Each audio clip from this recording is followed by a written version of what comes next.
What?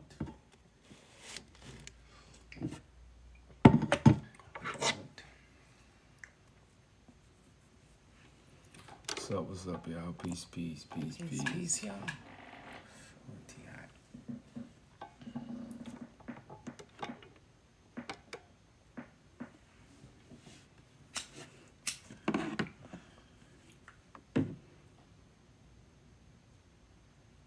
Everything I'm gonna pull up. Man. Like when you deal with 1800s, people get quiet.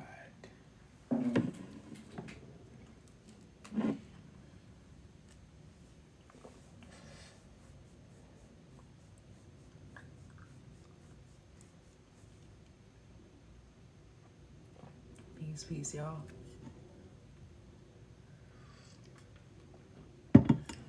Let's talk about it.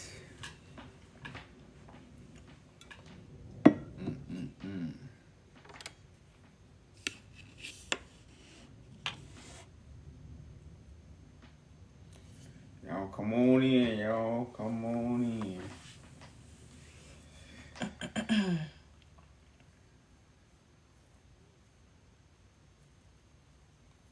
Like to even have a black king in the 1900s, y'all. Like I say, man, that's just magnificent for history, man. How long he was sick? For like 6 years. Yeah, someone said 5 years. Yeah, he was he had strokes. So for like the last 6 years, he wasn't even ruling capable. Because I think they say he started having strokes in 1905, 1906. He started having strokes, so he couldn't fight nothing.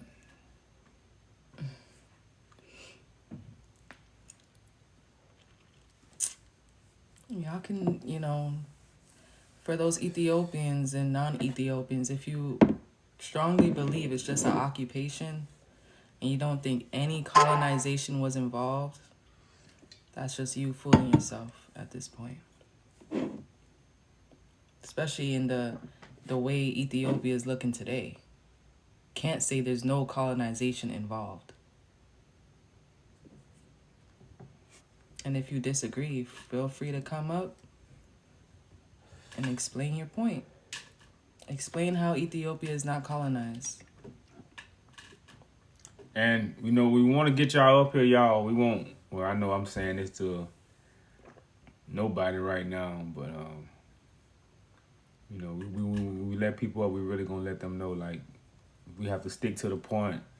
We have to respect time. You have to respect other people want to come up. So, because sometimes, like I say, for some people, this is another heated conversation. It's an intense conversation. We know that. We up here to sharpen one another, and help our people understand the truth. If that's not what you're speaking for, then, I don't even know why you speaking, in the first place. But like I say, we really want to keep the conversation on the topic. We not getting off this topic, man, because a black king in the 1900s, man, and the white man scrambling for his riches. You know how deep that is? We try to go find Mansa Musa. We go find Mansa Musa to try to verify our greatness and our royalty and this and that. 1900s, man. 1900s, man. The 1900s. I don't know what y'all know. I don't like I say, y'all. It's crazy. It's crazy. But we got some facts, y'all. We here to tell the truth. We're here to destroy the devil. We're here to fulfill God's prophecy. And we're here to restore order back in the earth. The righteous order that been ordained since the beginning of the world. That's why they call it the Ancient of Days, y'all. We with the Ancient of Days. So come in, y'all. I think this will be a great topic. we do still gotta get this on our website so y'all can have the link so you can read this. You can read all this little detailed information right here. You know, we gonna definitely provide the link. Just a second. Brother, we're not embarrassed by our history. Ethiopian history is part of African American history. We're giving awareness of the African American history connected to Ethiopia. So it's not about being ashamed of anybody's history. Shoot, Ethiopian kings didn't do all right. It's not about glorifying these kings either. They did horrible things to other Ethiopians as well. So you're just trying to make up things and not really understand the purpose of why we even have this live up.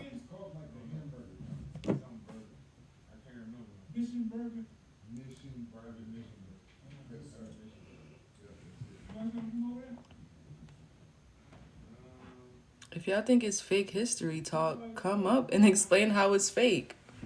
Because this information that we have behind us comes from America. Comes from the Washington News themselves.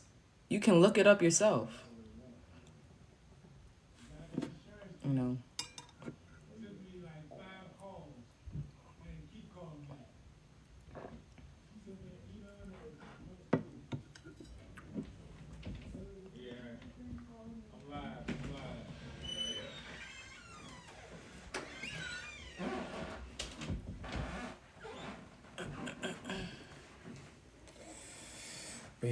Yeah, y'all. Nobody said nothing. Nobody. But y'all, like I say, man, to for America to be writing about a black king, and like I said, you see in this heading right here. You know, if you look at this heading, y'all, it says Menelik of Abyssinia, the most democratic of all monarchs. Like, when you deal with Ethiopia, we talk about the special, how it's a special place, right? But I asked the brother this last night. I say, what makes Ethiopia special? What makes, like, you had warriors all over the world. Japan known for warriors. So you, like, what makes Ethiopia special? I tried to tell him the only country that has its name on the Bible is Ethiopia. I don't like, these things are in plain sight to give for surety a foundation of when you hear something, you can connect it to everything you see that's around you. Because the thing about a lie don't remove the truth. A lie hides the truth. So they lied to us so we won't see the truth. But the truth is right there. But you've been lied to. So the only country that has its name on the Holy Bible, even the book of Enoch, you got the Ethiopian Enoch. These things are in front of our face. You know, but again, what? We are blind because we can't see it. We can't see these simple things that connect so many things. So you see in this thing, out of all monarchs, the Abyssinia, which is where the kings proclaimed they was from the bloodline of Solomon. This is what they proclaimed. You know, and they didn't read the Bible to proclaim this.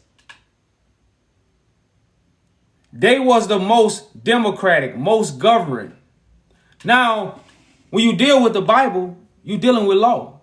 That's why when people pick up the Bible and they don't connect it to politics, it's because they can't see through the bull crap. Religion is the crap. Religion is the bullshit. It's the crap. So they can't see through the crap. So they can't even connect. It says Christ come with the government on his shoulders. Menelik was a governor. He was a king. He was connected to what? Solomon. And he wasn't worried about building no church. He wasn't worried about standing behind a pulpit and preach, because that's not what the people in the Bible did. The people in the Bible didn't stand behind pulpits and read from a book to lead the people. That's not the position at all. So even the fake imagery we see of what a man of God is or what an anointed man is supposed to do, that's not even the history that's right before our eyes. Did David stand behind a pulpit and preach, or did David create a weapon to defeat the giant? That's the David we read about. We don't read David behind reading. We don't read about David standing on the corner reading a book, trying to prophesy to the people to tell them of Christ coming.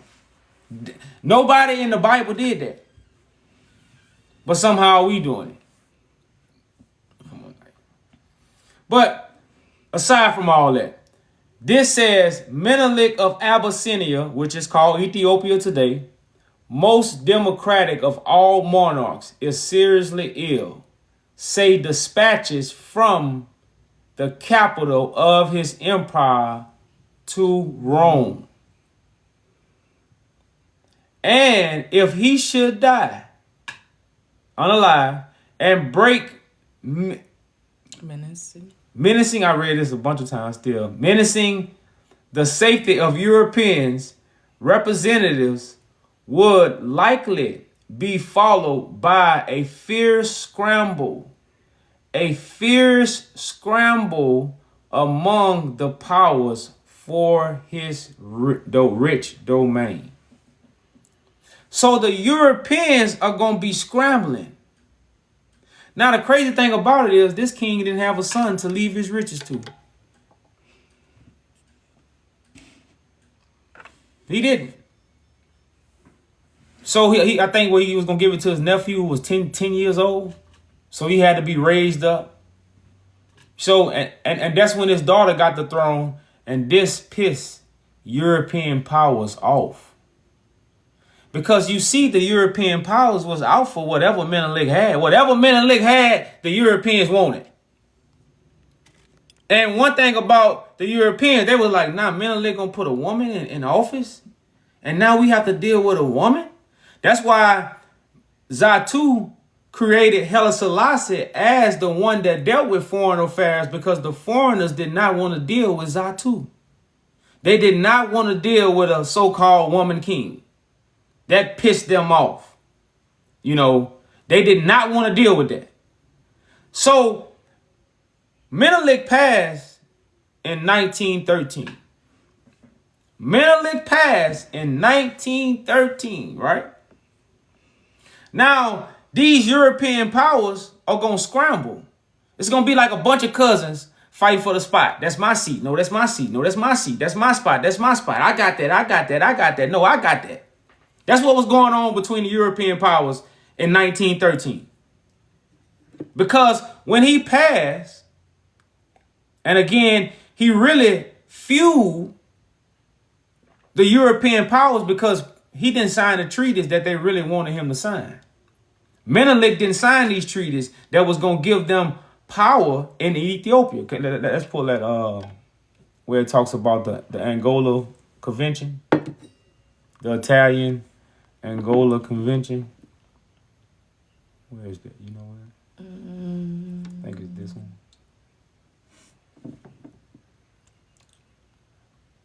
It was like this.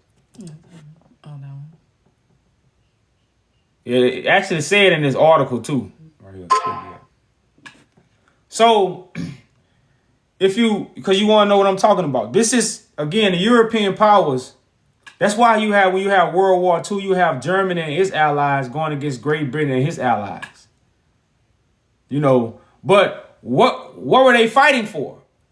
It told you in the article they was going to see, this is, why would a newspaper make this headlines? Like because it ain't special? That's what we think, like, because this is something that's huge, if you understand, because the world wars didn't happen till after Menelik passed. Or basically saying after the son of David passed, what? The wars took place. You know, now when you truly understand the world wars and what they was really about, it'll change it'll just change your whole outlook of history. Now, Menelik never signed. If you know anything about Menelik, Menelik was the one that fought the Italians off. Everybody know that. That's what Menelik is known for. Fighting off the Italians. Keeping Mussolini or whoever was before Mussolini out of Ethiopia. This is what Menelik is known for. Everybody know this except us. So after Menelik passed, years later, in 1925, they introduced the same thing. What do you call it? The Angola Italian Convention of 1925 was an agreement between Great Britain and Italy to establish spheres of influence in Ethiopia. Influence. Influence. Me, I don't like that leader, so I'm going to influence this leader to be there. Which implied, see, not only just influence, but it also applied what? Italy had primary responsibility for Ethiopians' foreign affairs and economic interests. Italy had primary. Now, this is on paper, but they was doing this already. This was on paper, but this things was being done already. But it was like, I need to put this on paper so I can solidify this. So it says, Ethiopia rejected the convention and protest to the League of Nations. And the convention was eventually superseded by the treaties and failed again acceptance. The convention also included provisions that would later be part of other agreements. Now, this is where stuff get tricky, right? After this, Haile Selassie get on the throne in 1930. The Italians never stopped. Like, this is the same thing Menelik rejected. The Italians never stopped. But just check this out. Why would you want to control the influence that go on in Ethiopia and its foreign affairs and economic interests? Why? Why would you want to, when this is the place where the throne of David is located? Why would you want to control Ethiopia that way? Why?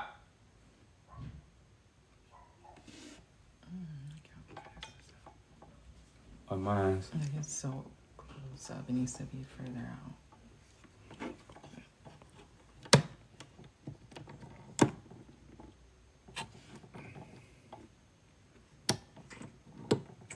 Hold up, y'all, just a second. So, you see, and that's why when you deal with, let me go to, because I kind of got sidetracked. Let's go to the one where it says they established it in 1935. Well, no, 1935 is when the war broke out. Let's go to the, hold up, y'all, hold up.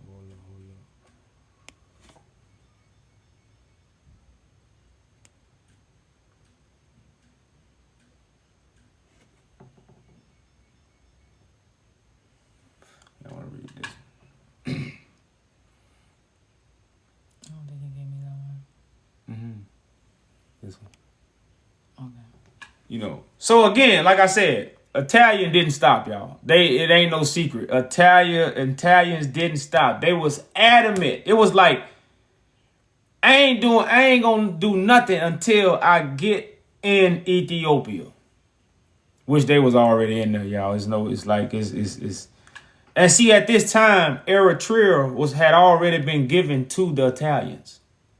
Eritrea is a part of Ethiopia. I forgot. I did leave that out. Eritrea is a part of Ethiopia, and Italians had all. I wish we need to find a screenshot of like a good map. Yeah, a good map of showing how Italia had already settled in Ethiopia. I have some maps.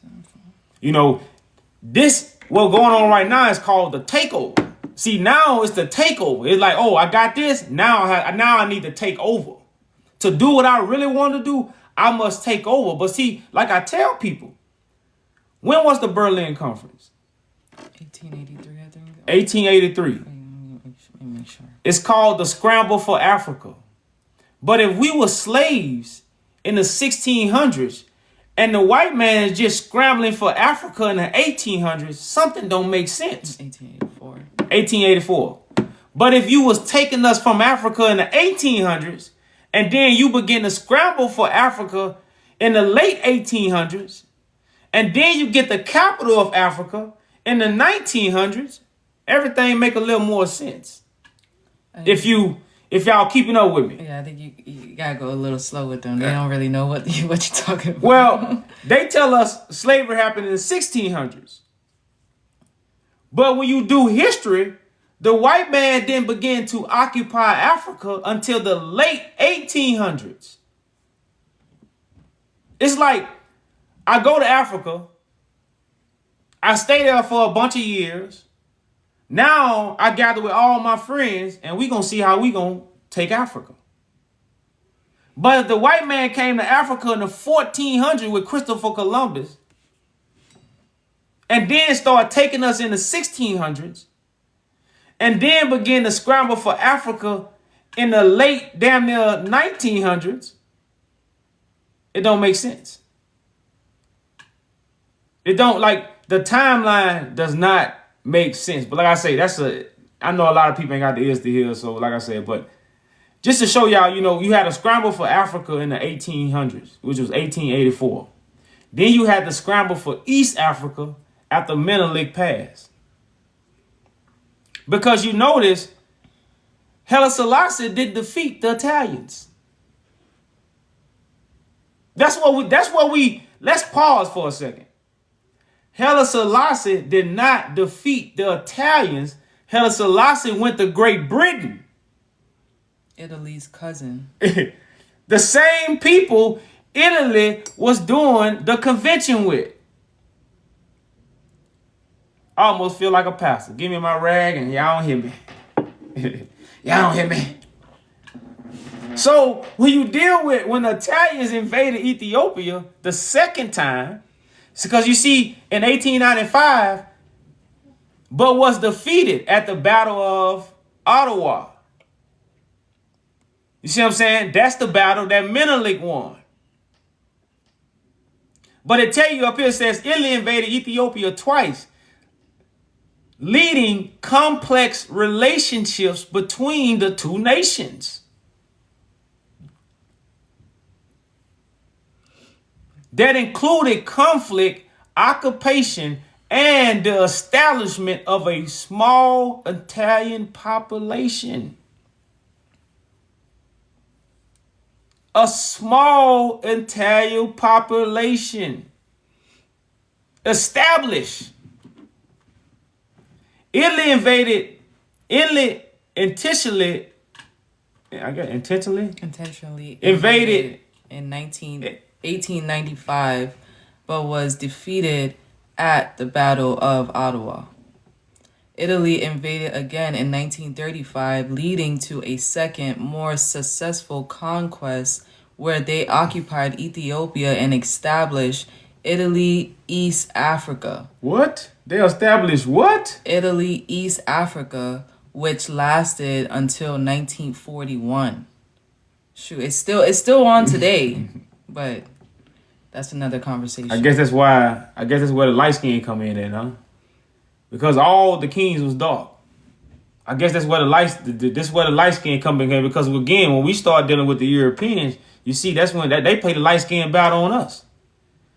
We got the light skin. It's crazy how Ethiopia got the light skin and the Americans got the light skin. That's part of colonization, is that scheme of comparing your skin color from each other. So that's called separation.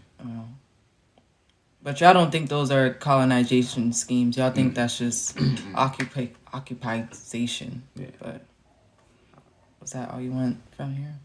No, let's keep going. Say a small population of people of Italian descent, known as Italy Ethiopians, settled in Ethiopia during this period.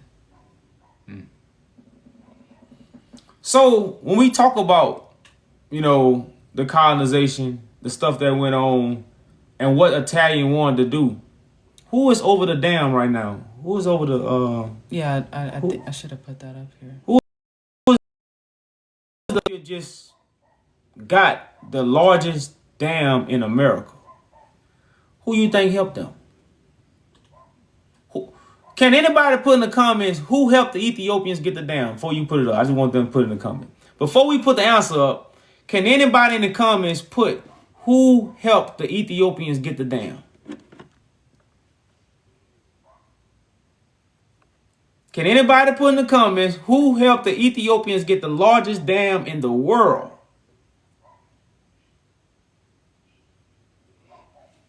Do anybody know? I gave y'all time to Google it now. Who was one of their biggest investors of the Ethiopian dam that recently was established? The Europeans, you got to get a little more. Somebody said it. Okay, somebody said it. Somebody said it. The Italians. The Italians was the biggest contributor to help Ethiopians get the dam.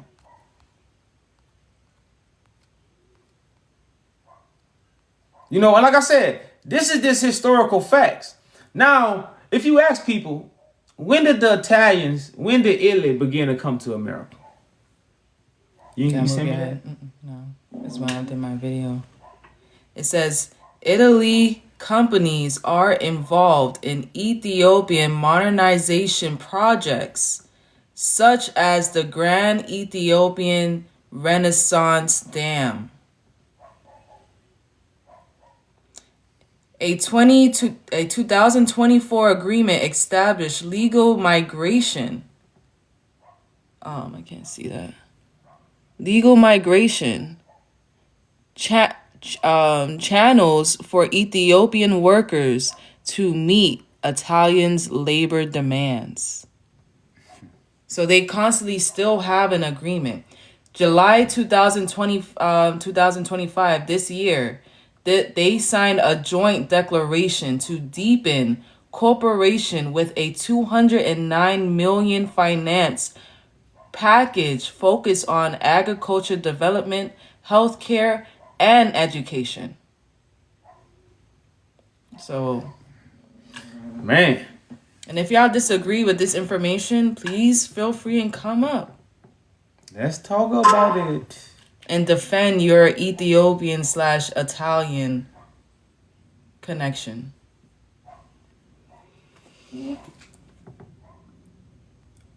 Now, again, we deal with the Italians, y'all, and we tie everything up, right?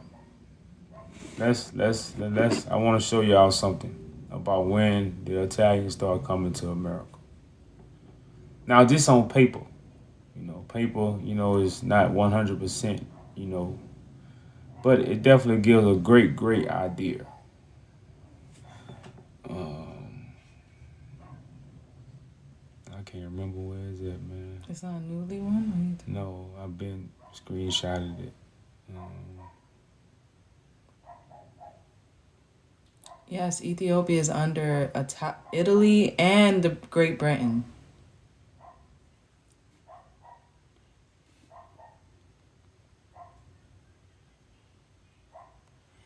I'm gonna have to look it up, y'all, because I can't. If Italy is one of the biggest contributors to the Ethiopian dam, y'all don't see the connection. Y'all don't see the work. Y'all say y'all independent since 1941, but that's not independence. Just like Jamaica's not independent. It's the same scheme to think that this country is independent when it's really not. It's still working for other nations. If y'all have any questions, hit that request button.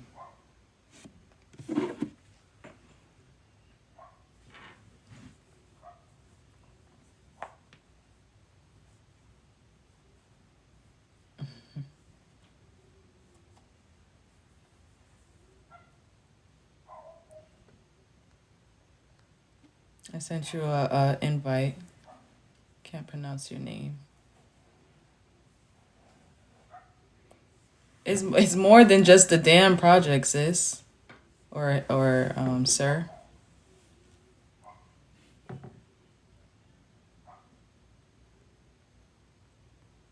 Colonization started with information, started with religion. This is how all African countries were colonized, was information.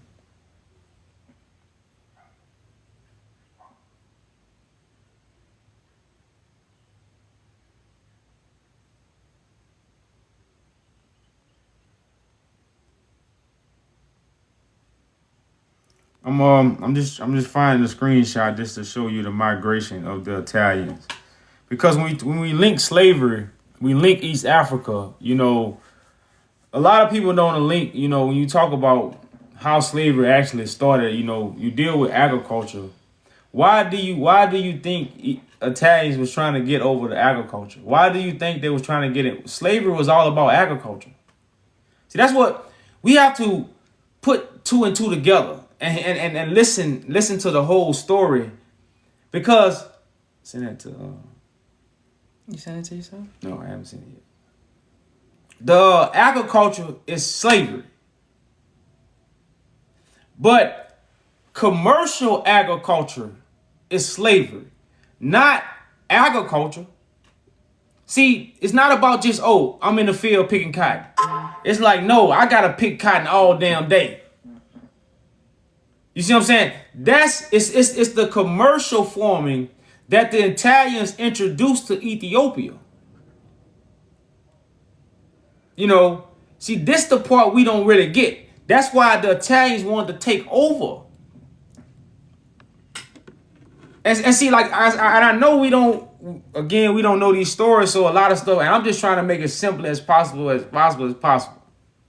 You know, so I want to show y'all something when the Italians started coming to America. And if Ethiopia was never colonized, why don't y'all come up and explain how it was never colonized? Like, if this was such of a fact, explain it. Explain how it was never colonized. If Ethiopia went through the slave trade, if Ethiopian kings had slaves, if Ethiopian has a white Jesus now today, worshiping a white Jesus, worshiping a white Mary, explain how they are not colonized. Because those are the same things Americans believe. You want to talk about yours before you? Yeah, I just want to do it, July. We'll get to you, guests.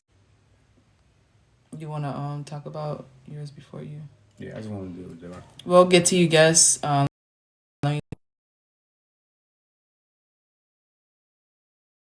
We see the relationship between Italians and Ethiopians. It go way before Menelik. You know, but the Italians was never able to walk in Africa, or no European man was able to walk in Africa and say, man, look, I'm finna take some slaves. That was you couldn't do that in the 1900s. You know, like you had to bribe the Africans in the 1900s. So how could you do this in the 1600s? It's impossible. You didn't even have the weapons to walk in Africa and say, I'm finna take me some slaves. You know, it was no weapons. So if you deal with the migration of the Italians, is what? The 18th century. Some Italians arrived 17th and 18th century, right? Says the largest wave of Italian immigration to United States occurred between 1880 and 1924, with over 4 million Italians arriving, primarily from southern Italy due to poverty and political instability. Smaller numbers came before this period, including early explorers and refugees from Italy, from the unification, Italian unification wars, and the flow. Now hold up. Who was they in unification war with? With Great Britain. Great Britain. Where were they fighting at? They wasn't fighting in America. They was fighting in Africa. Who was Italian warring with? Ethiopia. And flow was later significantly reduced by U.S. immigration laws. Now, a lot of people don't know if the Italians introduced commercial farming to the Ethiopians, Then they brung them to America so they can do the commercial farming. Because the chiefs was having problems in Africa to get the Ethiopians to work in the fields that long. This is the whole thing of getting them to America and whipping them and beating them and making them what? Work and overwork and overwork. That's what slavery was about.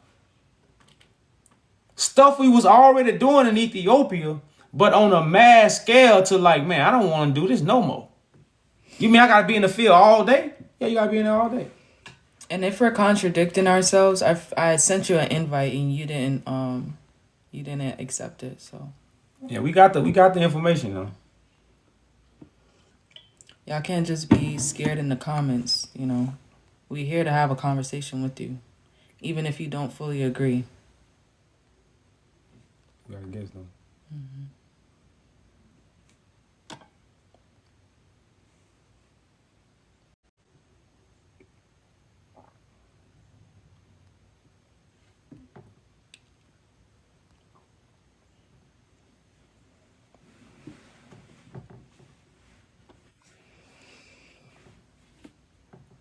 Hello? Space. Is it working now? Yeah, we can hear you. Okay. First up, thank you. I have a few questions for you guys. Have you guys ever been to Ethiopia? No, we haven't. We're planning to though. Okay. So I feel like it would be fair for you guys before you speak on on a country that you have not even been there, explore. Well, I want to ask you this: if God gave you information, do you have to travel to know, or if you get it from God? Your sources are not accurate. Hold on, no, hold on. We answered your question. I just want you to answer my question. Go When ahead. God give you something, do you have to travel to get it, or can it be God given? It could be God given, but what are you asking? Like, it Since doesn't even make sense. there's Ethiopia. sources, there's Ethiopian sources from Ethiopians that talk about the slave trade, that talk about Menelik, that talk about the throne of David that's in Ethiopia. It doesn't. This information is not only coming from Europeans.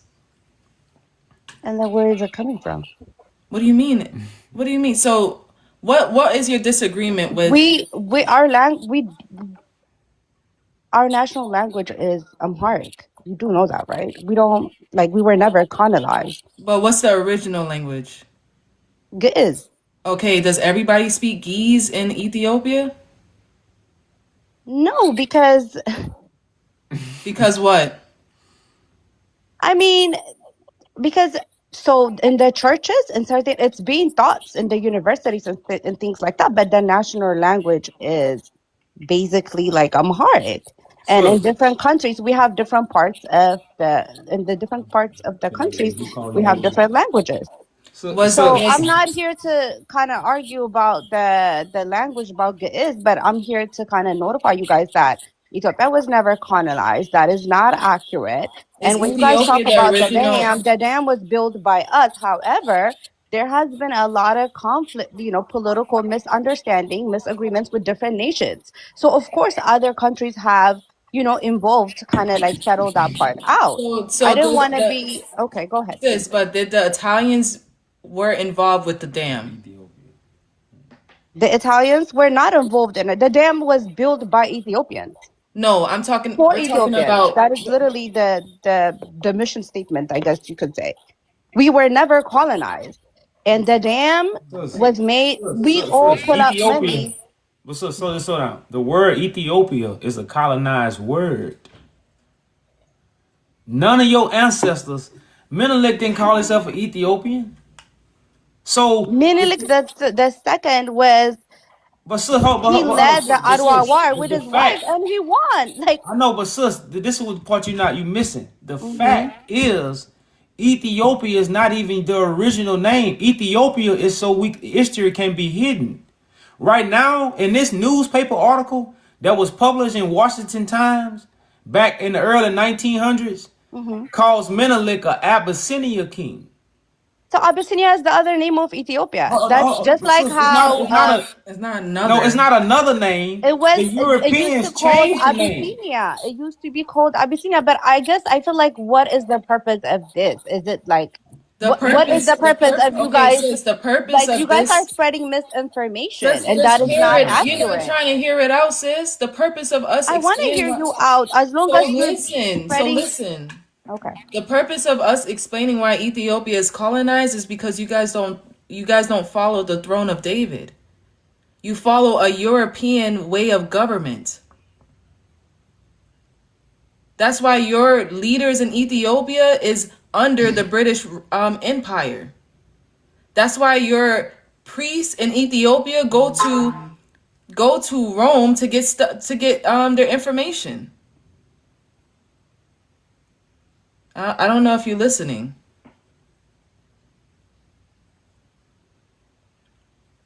If you got out of the app, we can't hear you. Okay. Ethiopia is one of the only nations. Did she hear anything I said? Can you guys hear me? I don't know. We can hear you now.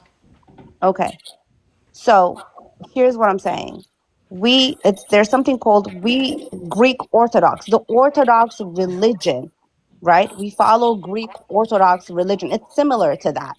Just like how the Catholic religion have different Catholic association, they all share information, right? But did you hear In yourself? Orthodox, it is the same thing. But We did you do hear share yourself? information. Did you hear yourself though? You said Greek Orthodox. It's similar to Greek because there are different kind of Orthodox have, like, we have Ethiopian Orthodox, we have Greek Orthodox.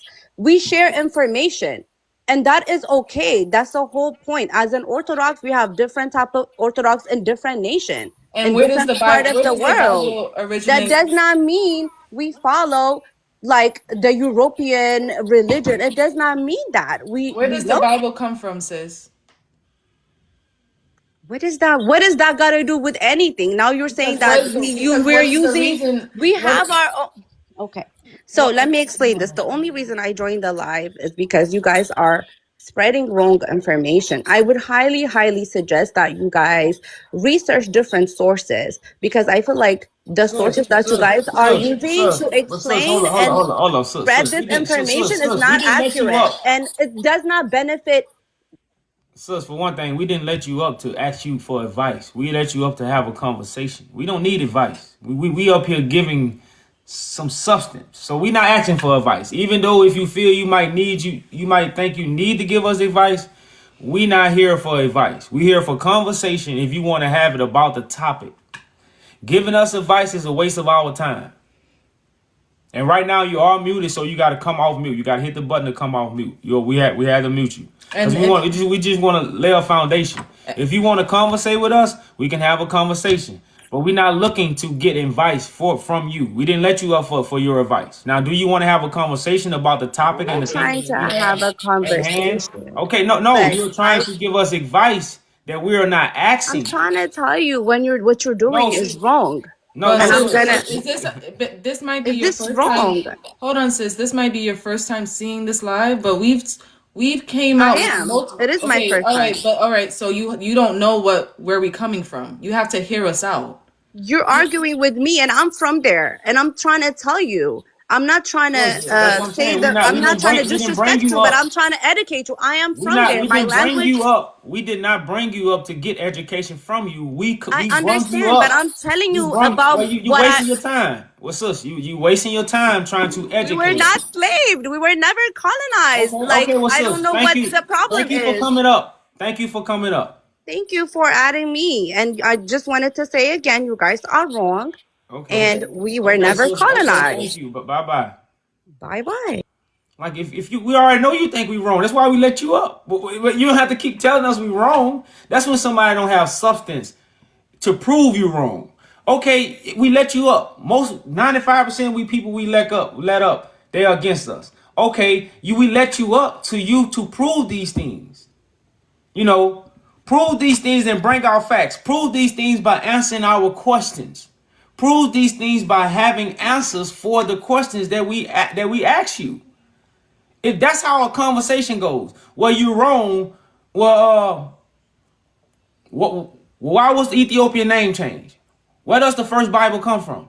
If you ask It's crazy how the Ethiopian kings, the kings, which knew way more than these people, these people was dealing with people all the way around the world. You see what I'm saying? A lot of people just got their head in one bubble of where they really at. But it's a huge world out here. It's like that's why we got this newspaper up here. They're in the United States writing about Menelik in the early 1900s. We don't even know the history of Ethiopia and the United States. It go way back before Menelik. But we don't know these things. And we don't even know why Ethiopia has a relationship with United States that go way back. And we know nothing about it. We don't even know these things. So when you deal with Ethiopia, you deal with what went on. The kings said they was the biblical people connected to David. If you ask an Ethiopian right now, are they the biblical people? They're going to say, no, we're not the biblical people. The Bible didn't come from Ethiopia. The Bible didn't come from Ethiopia. Israel is in the Middle East. Like, that's colonized. That's colonized. That's information. Information is the first way to colonize you. How can the kings, this is what make Ethiopia great. Ethiopia not great without Menelik. Ethiopia not great without Tedros. Ethiopia is not great without the kings and the princes that was in there, without the wallow. Ethiopia is not great.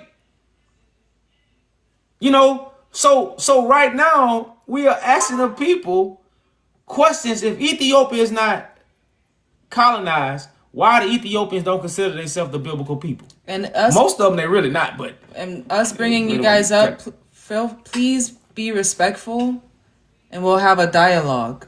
We don't want to overtalk you. Please don't overtalk us.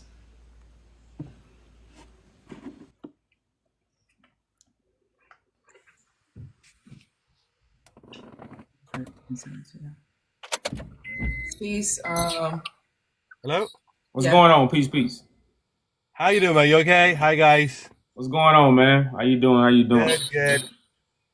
I sometimes watch your shows, and it's good that you're telling information and, let things word out. That's fantastic. But today, you were talking about Ethiopia, whether Ethiopia is colonized or not. And, information is good, but missing information, that's a different thing. So I'll find you today a little bit misinforming for people. So what are we misinforming? Okay, what does it mean colonized? Colonized is to not know your true history and follow information that's been introduced by the colonizers.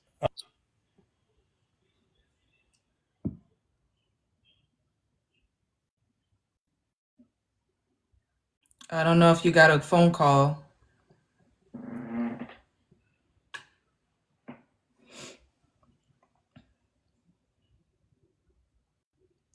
Two from the land told y'all the info is inaccurate. Hey, like I said, if somebody come up here and prove what's wrong, the Ethiopians will be slain by the sword. That's what y'all don't get. Ethiopians don't understand their own history. Some Ethiopians don't, because they were never taught it. Just like Americans were never taught their own history. Shoot, like the whole world is colonized by false information. That's why the whole world believed Christ came 2,000 years ago. That's like, if you believe that, you colonized. It's just exactly that simple. It ain't no. He left. Oh, he left. Yeah, I don't know. You got some. You can go. Nah. But we do got two platforms up, y'all. So if you probably looking like what we are talking to, we talking on two platforms. Peace to you, Joe 8. Peace. You kind of sound low. You hear me now? Yeah, we hear you.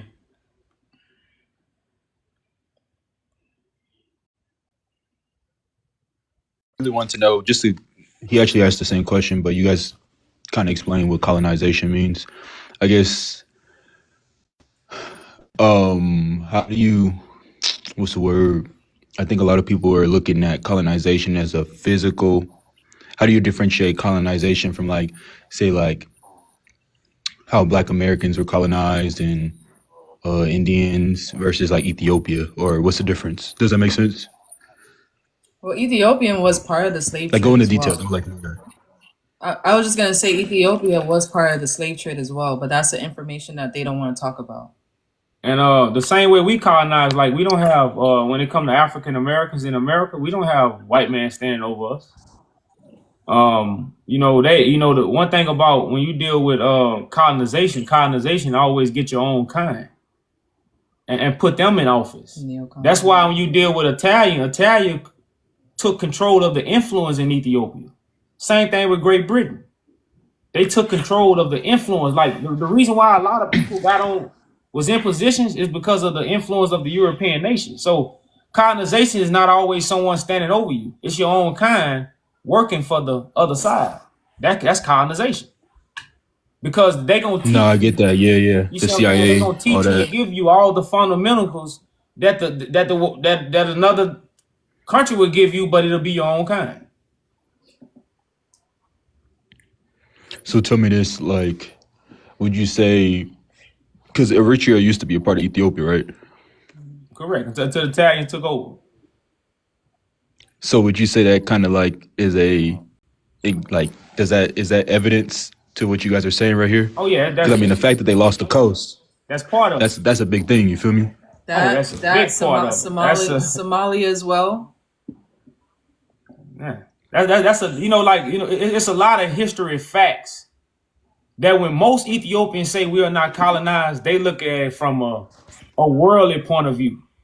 Like, oh, we won the war. But deep down you lost the battle.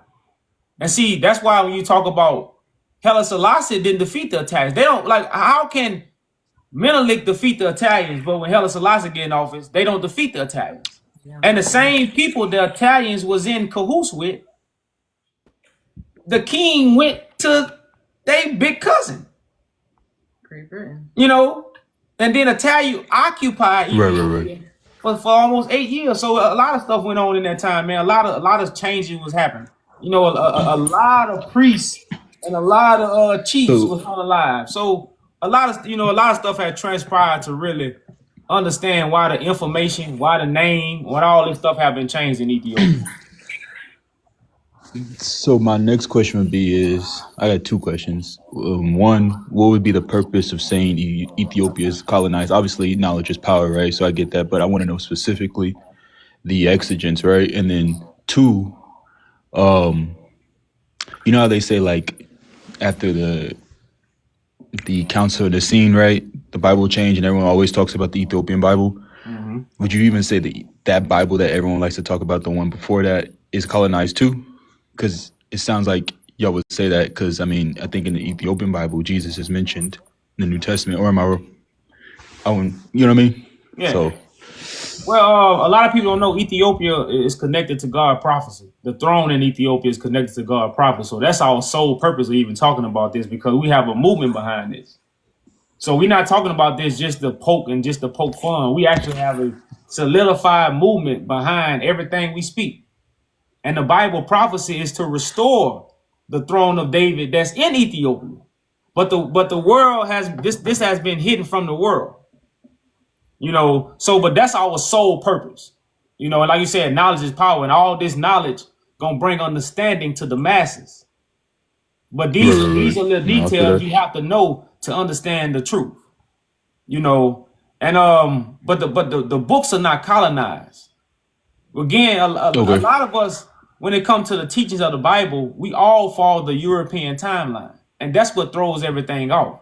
Because everything they told us happened 2,000 years ago is happening right now before our eyes. But we can't see it because we have been convinced that it happened already. So you're not even looking for what's actually going on in front of you right now. And so that's the whole blindness of Israel that the Bible talk about, or the blindness of the world. So, but that's that's my answer. I feel like that's a deep layer right there. I don't know you got time to talk about it. I've been watching y'all for probably like a year or two. Okay. But I guess I always got confused when y'all started talking about that, because then that means when you talk about the Matthew, Mark, and John, right? You guys are looking at it not from a past tense. You're looking at it from a present/future, like prophetic. Yeah, Like, how do you okay. get that? Like, I'm just curious. Like, how do Well, you, you gotta like, look when at you look at the slavery. witnesses? What? African names was changed after they went into slavery. So the All right. Bible is the African descendants of the Bible, but they names are what? European names. And like I told you, this is the generation whose names was changed. The scattered Jews, the scattered Africans, the biblical people are scattered. They're in other nations.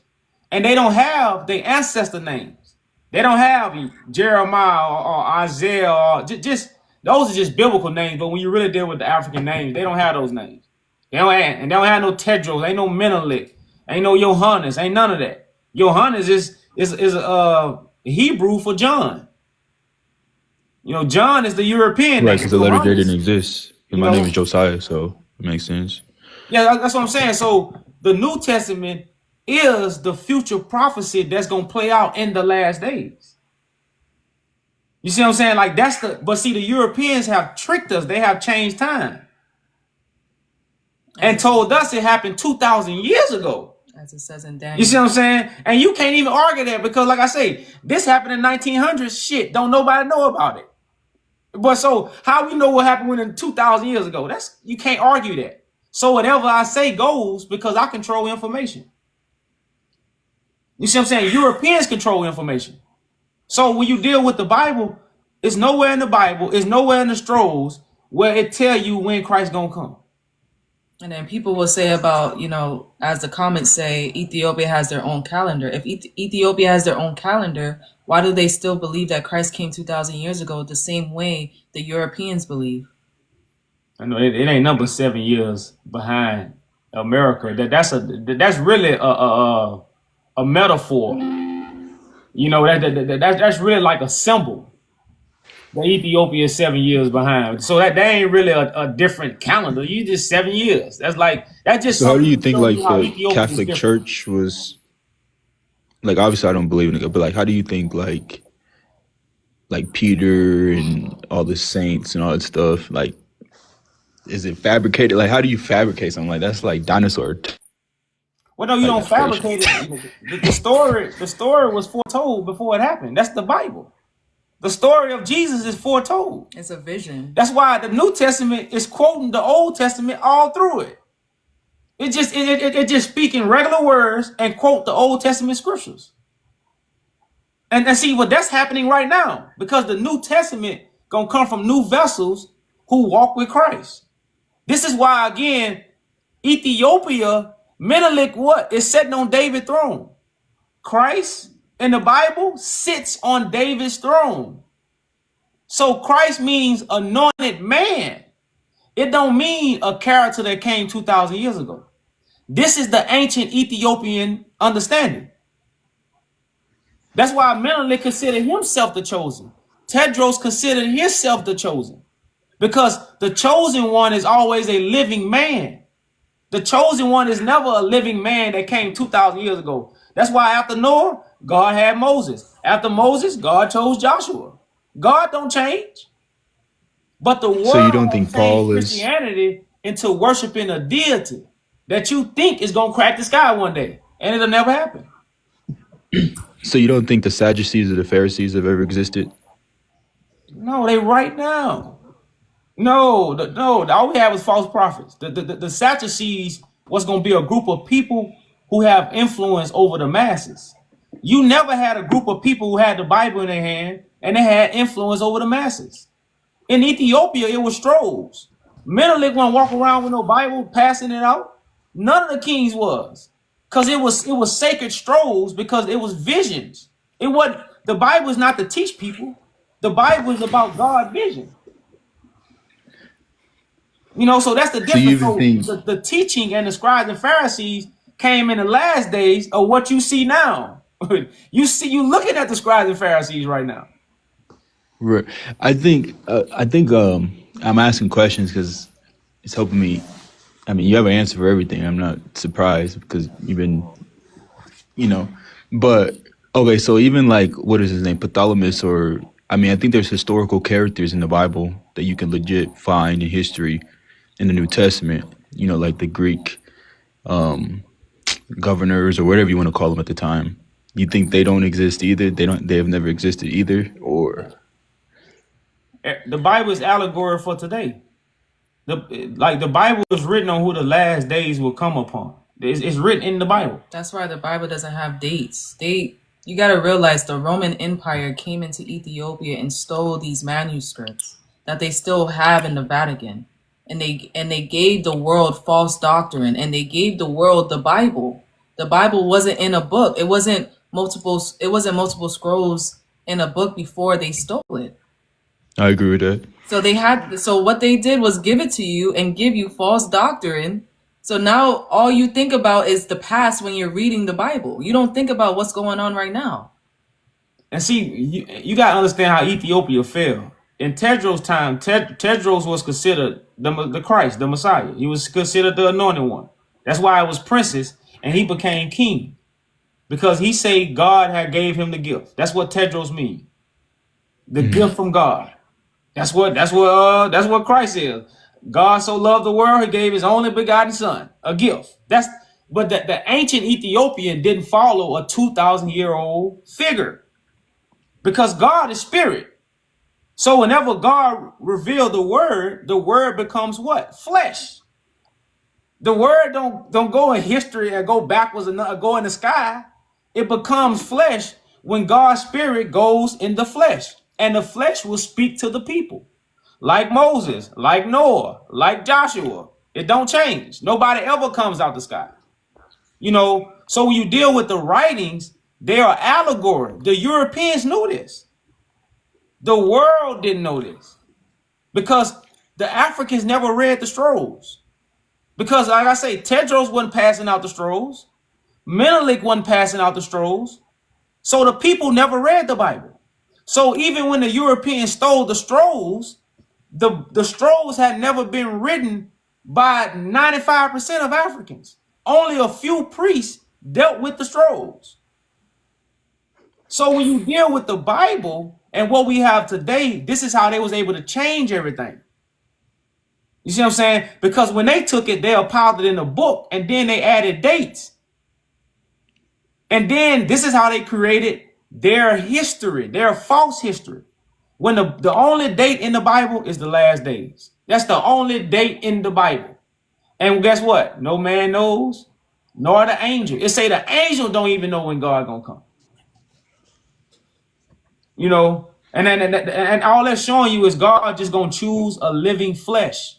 But they already gave you a date and you still believe it. But you know, it's like, Man, and it also says a crafty counsel will change times and laws. What crafty scripture is that? counsel? Huh? What scripture is that? That's Daniel 7:25. Well, Daniel 7:25 talks about he's gonna change the times and laws. He's gonna speak wicked things against God and change the time and laws. But Psalms 83, I think. No, look up crafty counsel in Psalms. The crafty counsel. No, I see. So out of curiosity, I'm just wondering, if what do y'all read or what do y'all trust in if the Bible has been crafted in such a deceptive way? Good question, brother. Good question. Now, the Bible is not the problem. It's the people that have lied to you. Because when you pick up the Bible, it don't tell you Christ came 2,000 years ago. That comes from man. You see what I'm saying? A lot of stuff that you believe don't come from the Bible. So we read the Bible. We believe in the Bible wholeheartedly. We believe in the Quran. It's not the books. It's the doctrine that goes with the books that messes the books up. Because I can go in the Bible and show you everything that I'm telling you. From everything I'm telling you, I can show you in the Bible. The word of God is spoken in a mystery. So how you gonna get the word of God from a book? The Bible say the sheep hear my voice. We reading the book. You don't follow God by reading the book. So the book contradicts everything man had told us and tried to teach us. The book is against. So we're not against the book. We're against the teachers of the book. You see what I'm saying? That's why the Bible say the saints gonna judge the world, because the world teach this. So the saints are being gathered and they gonna bring forth judgment because they gonna tell the truth. That's gonna what? Confound the lie. So it was Psalms 83, verse 3. It says, they have taken crafty counsel against thy people and consulted against thy hidden ones. And in Daniel 7:25, it says, and he shall speak great words against the Most High, and shall wear out the saints of the Most High, and think to change times and laws, and they shall be given into his hand until the times and dividing of times. So times and laws have been changed. But he was gonna think to change time. But God got something special. No, okay. And so you're basically saying, back to my point, you read, I'm just wondering, because I've always wanted to read the Apocryphas. I've read the whole Bible, but I haven't read the Apocryphas. What do y'all read out of curiosity? Like, what do you... What? Go ahead. What version do y'all read? I typically read KJV and all of them, but obviously I'm not here to... I just want to know what y'all read. Does that make sense? I'm just... I got you. Yeah, you know, like I don't, you know, to me, I read the KJV because that's what most people read, but actually I really like the NIV better because I'm not a reader. Okay, So no, I read all of them, so I'm flows, not judging because of that. Yeah, so to me it flows better through the NIV, you know. But like I say, it's really no Pacific version to read, brother man. It's really about the understanding when you're reading it. You know, I think most people have to understand the Bible is a vision. If you understand it as a vision and it's something that's going to take place at a appointed time, the Bible is a whole different read then. And the Bible is sealed. You know, and you know, and that's another thing. Like the Bible tell us we are not worthy to read it. So you can read it, you just can't teach it. So when the Bible say we are not worthy to read it, that means even though we read it, we don't have that anointment to teach it. And that's what that's the sin that's in the world right now. Because people have read it, they think they know it. But the vision of God is sealed. That's what Daniel says, seal up the vision. So the Bible is a vision that's sealed up until Christ show up to fulfill it. And the fulfillment of the book is when it's unsealed. You know, so like I'm not saying to discourage you from reading, man, because like I say, it's a lot of great things if you understand the prophecy and what God is doing, you know, in these times when it comes to the prophecy. I appreciate that, man. Blessings. You know, and the prophetic vision. Blessings. No, yeah, I think y'all can that was good. I appreciate y'all's answer. It helped me understand y'all a lot better. I've heard here and there, but yeah, that was good. Blessings, no. Peace, all right, appreciate you coming up, brother. Peace.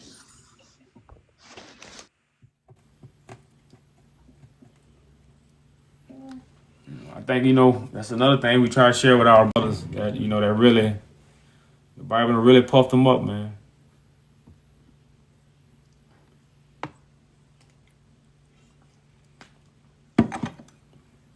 The Bible done puffed them up.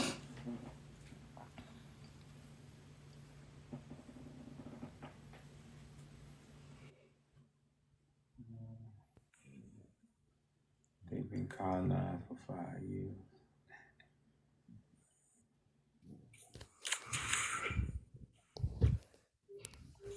You feel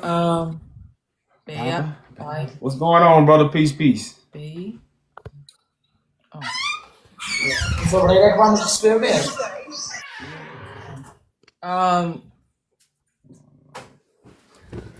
Hello? Yeah, we can hear you. We're gonna go to the next guest after you. Go ahead. Okay. I just looked at the captions in your background and I was just irritated, you know. and I'm from Ethiopia. So I was wondering if you let me understand the matter under discussion. Okay, so do you agree that Ethiopia is colonized? No, So, but why do you think? Why do you believe that Ethiopia has well, been colonized? the thing about What is your ground? we ask people we ask this question: what makes Ethiopia such a special nation? Well, in fact, on that point, though you are, letting me change the subject. No, Every country has. brother man. I want you to be very clear. I'm not. That's why I want a simple answer, because the answer is very Okay. simple, and this is why Okay. I'm only answer you this question so it can really settle of why Ethiopia is colonized. You know, because that's why I asked you what makes Ethiopia great, and I just want a simple answer so I can explain to you why Ethiopia is colonized. Well, I mean, if you want to know what makes Ethiopia special, as you know, every country has its own special features. So I could mention a lot of things, but your perspective has to be specific. In what respect would you like me to speak about the special quality of Ethiopia? Like what is so special about Ethiopia for it not to be colonized? It's not about being special. It's about being brave, you know. That's what I believe. It's not about, you could say that the people is... brother, your last king was not brave like Menelik, right? The last king went to Great Britain, which is Italy cousin. Great Britain is Italy friend. You see what I'm saying? So yes, if the king that represented Ethiopia left Ethiopia and Ethiopia was not defended, and it took Great Britain, which is Ethiopia friend, to get Italy out, don't you think something's wrong? Like something went on right there. Like that's a secret going on. in fact, the what you are saying is, though the king fled to other countries, the people, while during the Italian invasion, Ethiopian people were struggling, resisting for their freedom for about 5 years. So throughout their stay, the Italian, throughout their stay in Ethiopia,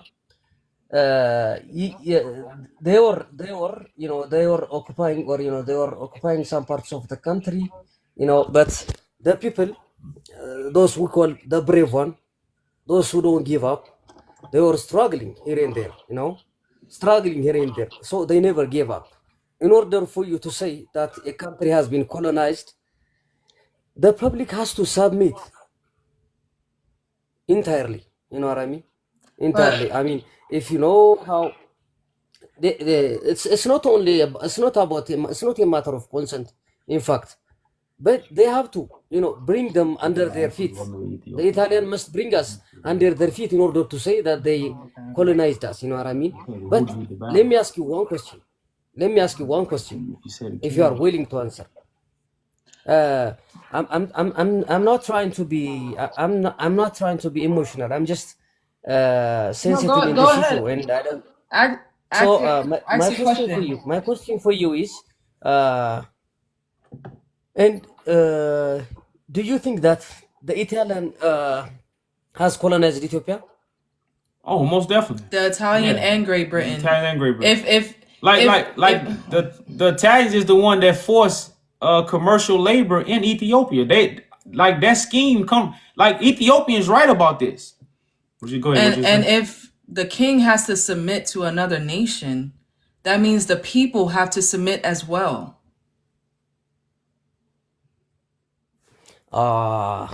So you think that it is the government that I mean it's the king that keeps the people safe? Is that what you believe? But the king didn't keep the Ethiopians safe. Who kept? Okay, so who fought for Ethiopia back then?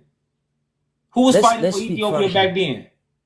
The patriots, they were fighting, The what? patriots, they were fighting. Let me tell you one thing. Hold on, If you think that, brother. The battles Ethiopia okay, is known for was fought by kings, right? yes. Okay. So We when I used to be ask ruled you, by kings. so when I ask people what makes Ethiopia great, What makes Ethiopia brave? no, what makes it great? I mean, what makes Ethiopia so special? Because right now, this is what they are writing about Abyssinia. It says Menelik of Abyssinia, the most democratic of all monarchs. This is how the white man feel about Abyssinia. So, do you think that the whites, in which history do you have you seen the foreigners, let's say the foreigners or the whites, appreciating the black nation? I mean, they never admit. You can see that in their movies, in their music, in everything, in Yeah, every but industry. they're acknowledging Yeah. They want they're to reflect their acknowledging it superiority. because, brother, they're acknowledging it because their plan is to scramble among the powers of Menelik's rich domain.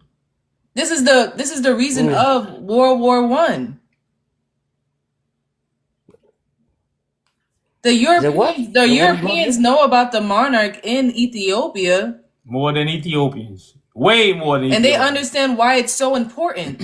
That's why they're going to Ethiopia to scramble among the powers of his rich domain.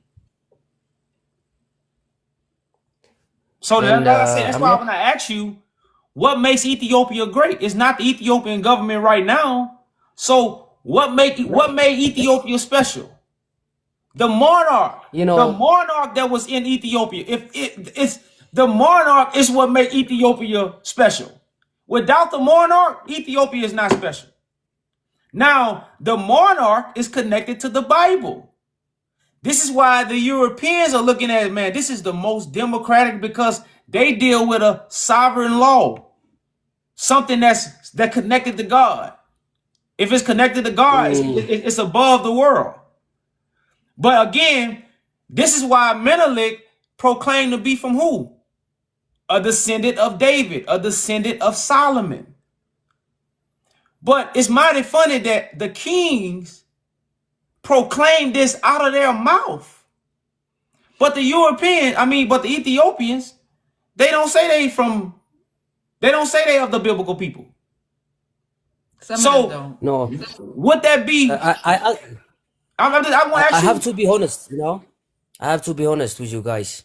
If we are talking about the state of nature, like a theocratic state, a state where a government, a state where the monarch, let me put it this way, during the time of Emperor Haile Selassie Menelik, and before them, our country used to be ruled by the country was ruled, the rulers. The rulers used to govern the secular as well as the spiritual realms. It's not only that. I also believe in what you say that there is a biblical ground for the monarchies. We have a biblical base. That's also true. What I'm not, what I don't agree with you is, though the Italian used to, they build status. For instance, in my own city, there is still a mark of the Italian government, which they built while they were in here. But that doesn't mean that they have colonized us. Brother, listen, bro. You can't. It's no running from that, man. Look, the monarch is what make Ethiopia great. This is why after Menelik, you could say the monarch was over with, because Menelik didn't have nobody to get on the throne. He was sick. When stuff like that go on, that's when you know, like, damn, it's over with. So even because Zatu was the one that got the throne, but she was holding it for her nephew. Yes. But he didn't get it because of what? The influence of the Italians. Like, but by that time, the Italians was in Ethiopia heavily. They was already based in Eritrea. You know, and they set up base to take over. So this is what they've been planning since Menelik, bro. And let me tell you something. You and I know they never stopped. The Italians never stopped trying to come because they had a Pacific plan. And guess who they had with them? Great Britain. So Yes. once Haile Selassie fled to Great Britain, Ethiopia was over with. It was no more Abyssinia. It's no more monarch. Because we got CIA documents. And see, that's what I'm saying. When we bring this stuff out, it ain't gonna be no more talking. We have the documents to prove. And see, this is what they. Matter of fact, can we pull that? Let's pull up the Italian and British agreement. Let's pull that back up. I want to read this to you, brother, because man, this again, we speaking from facts, bro. And I know it might seem far-fetched, but it tells us right here. It says the Anglo-Italian Convention in 1925 was an agreement between Britain and Italy to establish spheres of influence in Ethiopia, which implied Italy had primarily responsibility for Ethiopians' foreign affairs and economic interests. Now, this did get rejected and all that, but you got to understand who Italy was working with. Great Britain invaded Ethiopia in Tedros' time. But again, when they invaded Tedros, they didn't take over Ethiopia. They just took over the king that was totally against them. Because they got documents saying we got to get rid of Tedros. So all this is, we telling you, it was once fulfilled. Like everything was totally done and solidified when Haile Selassie went to Great Britain. It was solidified. It was no more Ethiopia controlling their foreign affairs, neither economic interests. It was all going to be governed by Italy. And CIA, still to this day, CIA documents are made to the public. It's not something that you got to get from behind the scenes. You can go research it yourself. Just for the context. Do you guys know about Witali Treaty? I must tell something in here. I must tell something because something is apportioned and in the Ethiopian history. In the Ethiopian history is different from the other count of the world because in the Ethiopian history it was written all of the things what you tell now because so many Africans are accusing Ethiopia, accusing. I think you must refer that because we have a king and a king dynasty comes to the England or a King David or throne of David. So this comes from the Ethiopians. Maybe I think you must read about it because the Ethiopian history also is a mystery for the world history. You must know that, you guys. You must know that because of what? Because of these accusations. Because of these accusations, the Ethiopian history also. Because of that, because in the time you tell Ethiopia is colonized. Ethiopia is colonized, but Are you agreeing that the Ethiopia ancient of the colonized? Ethiopians. Wait, brother. No. No, I'm not agreed. I'm not agreed because the ancient Ethiopian. Brother, when we say hold up, brother, that means you gotta stop, man, and we gotta get a foundation. You're on mute right now. We have to get a foundation of where you coming from, because first of all, you cut the brother off that we was talking to, Yes, yes. and then Yep. we don't even have a foundation. So matter of fact, what we gonna do? We know you have been patiently waiting. Sorry, my brother. We gonna dialogue with this brother for 5 more minutes, and then we gonna let you back. You gonna let you back on, brother, and we gonna get a foundation of how we gonna go with the conversation. But we gonna get a brother 5 more minutes, and then we'll get to you. Thank you. Thank you very much, brother. Okay. So basically, So, man, we're talking about the throne. Well, go ahead. Okay, let me just pose this question for you. Now, you show me the Italo-Anglo Agreement Convention, which discusses about how they are going to control our internal and external relations. That's their agreement. But do you know about Wuchale Treaty?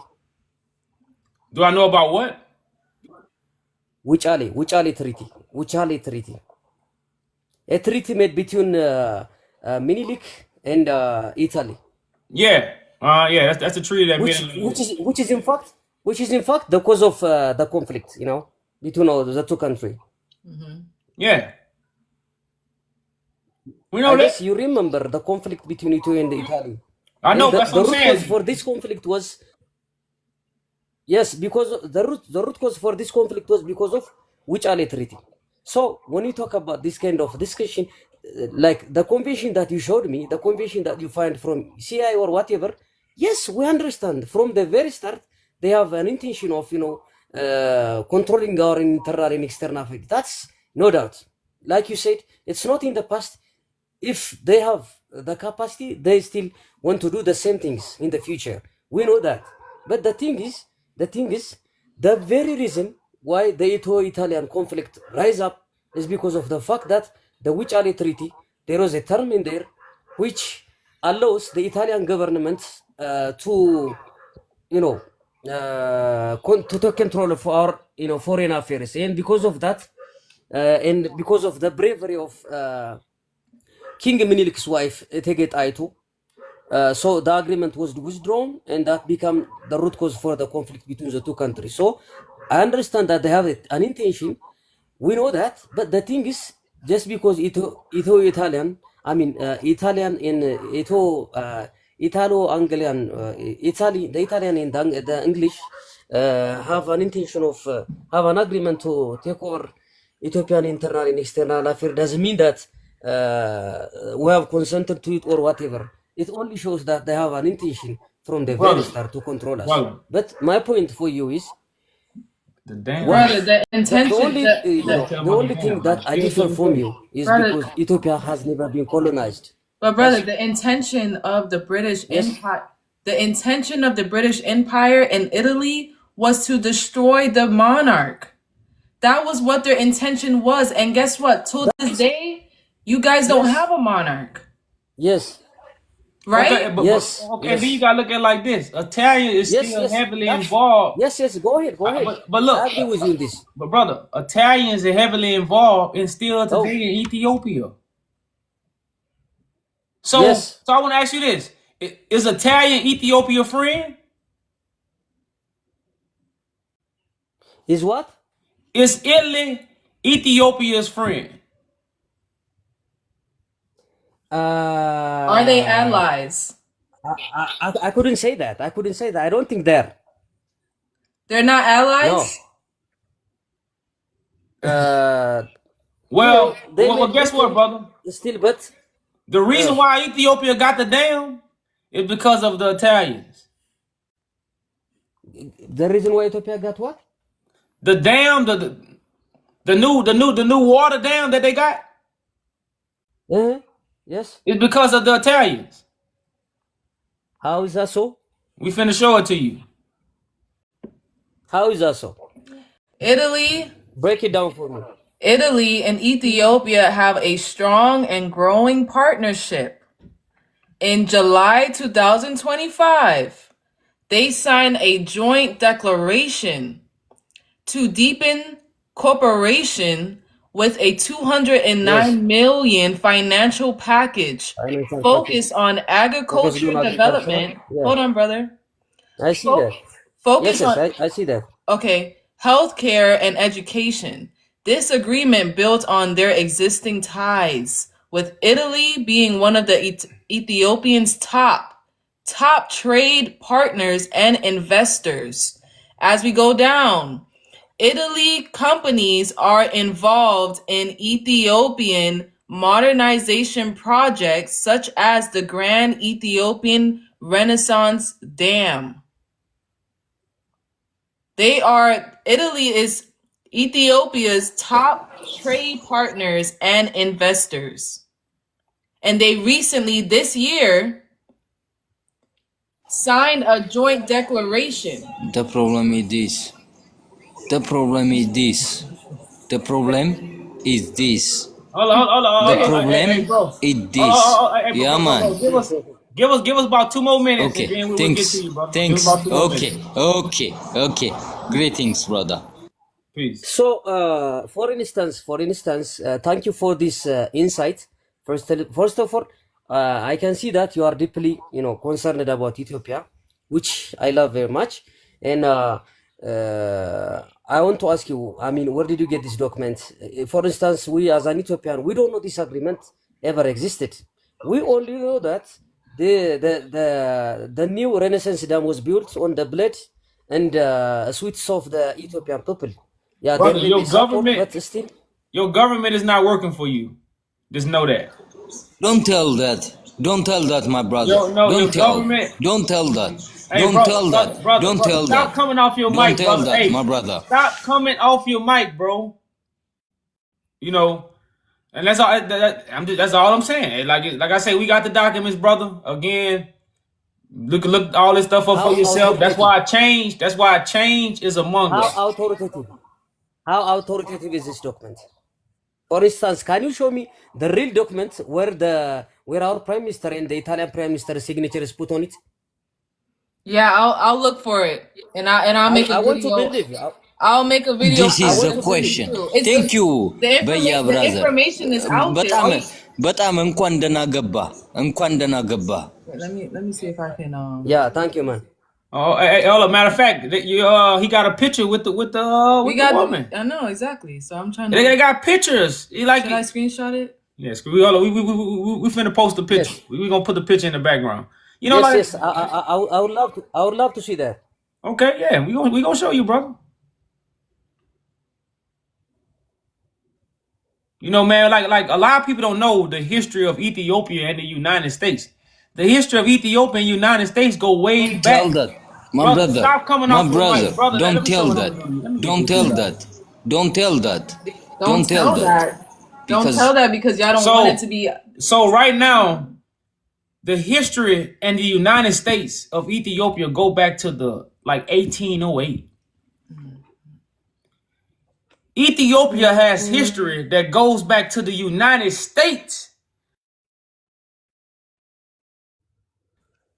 And see, yes, okay. You had an Abyssinia church, in the early 1900s. But you had people come to United States, brother, from Ethiopia in 1808. That's why when we talk about this slave trade and what truly went on, we just want y'all to listen. You don't have to believe it. Just listen and do your research. But this is what you wanted to see. That's your prime minister. That's your prime minister in Ethiopia. Brother man. Correct? I have seen this before. Okay, that is your prime minister in Ethiopia, and that's yes. I have seen this picture. And that's a representative. What I want from you guys. Huh? What I want from you is I have seen this picture before. No, this is not a picture. This is not just a picture, brother. This is a whole article about it. Yes, declaration. Yes. About the joint declaration on Ethiopian Italian cooperation framework. This is something that was signed. Go ahead, read it. Go ahead. It's about the health issues, It's No, not. It brother, it's doesn't talk about the about the joint dam. corporation that we just read to you. Of what? The 200, Of what? the $200 million corporation of joint declaration of corporation. what? Oh my goodness. Brother, it says during the ceremony, senior officials from both countries signed a joint declaration on Ethiopian-Italian cooperation framework, further enforcing the land-ending partnership between Ethiopia and Italy. The signing took place in the presence of the two leaders, symbolizing their mutual commitments to deepening ties. So this is what I'm gonna do. I'm gonna make a video about this, and then I'm pretty sure they have a video of them signing this declaration. He wanted. And this happened this year, Yes, but in July. I told you.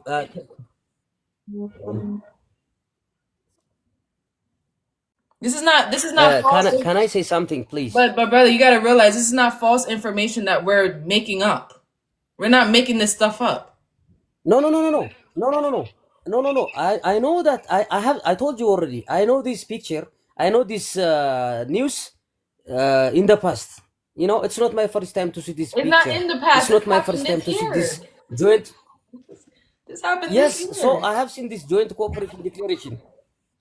Can you please, hold up and listen to me for 1 minute, please? Go ahead, brother. No. Okay.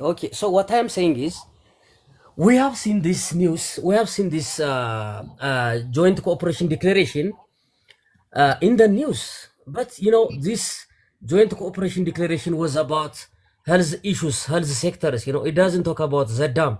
That's one thing. And the other thing is, any country could have a declaration, a convention, or any kind of international agreement. It could be bilateral or multilateral agreements. They could have any kind of agreements. My question for you guys. I also know that a government may lie, may pretend what he tells to the people and what actually happens may differ. I also know that. But the only thing that I'm asking for you guys is, I wanted to see a real evidence signed by the Ethiopian government and the Italian government regarding the dam, specifically addressing the dam. Can you bring that? Okay, brother, we'll bring it. If you do that, I really appreciate it, brother. I think since you're not gonna believe anything that comes out of our mouth, I think you should go I think you should go to your prime minister and ask him who were the investors of the dam, because it's not hard information to look up.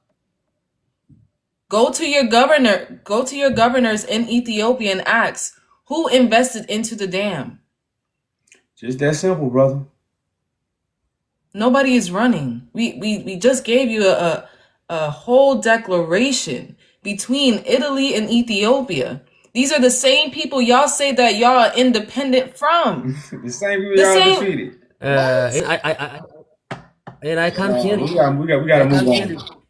We gotta move on, brother. But I appreciate you coming up, brother. So the thing is, Ethiopia and Italy have an agreement regarding agriculture, regarding tourism, regarding development. They have a lot of agreements. As a country, they're supposed to have an agreement. That's not the problem. The problem is, making dam as if it is sponsored by the Italian.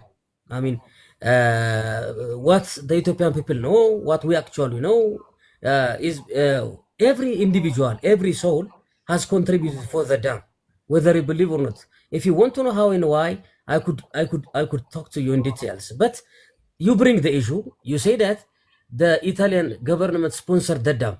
So what I wanted to see any real evidence on that. Bro, okay, that's what I'm saying, brother. The information. And my sister, brother. Please know that. I accept and I took what is right. What what you said rightfully. I mean, I accept your opinions. I told you earlier. So Brother. I didn't disagree on all your points. I only disagree on 2 points: on colonization and on the dam. On this point, Okay, on these two that's points, cool. we But couldn't reach brother, into an agreement. like I said, the information is out, bro. All you gotta do is look it up, man. But we gotta move on with the conversation, though, bro. We appreciate you coming up, man. Appreciate the Yes, conversation, yes. brother. And if you get that information, it'll definitely be posted. Oh my goodness. Okay. All right, brother. Peace, peace. Peace, peace. Peace, peace. All right. I don't know who is just that's a troll. And this person right here been waiting a long time. You can bring him up. We have two platforms. Who was that? I don't know. I've seen that person before. I don't know if you want to just bring him up. Oh, you got something? You got more people than yours anyway. This one, let's see.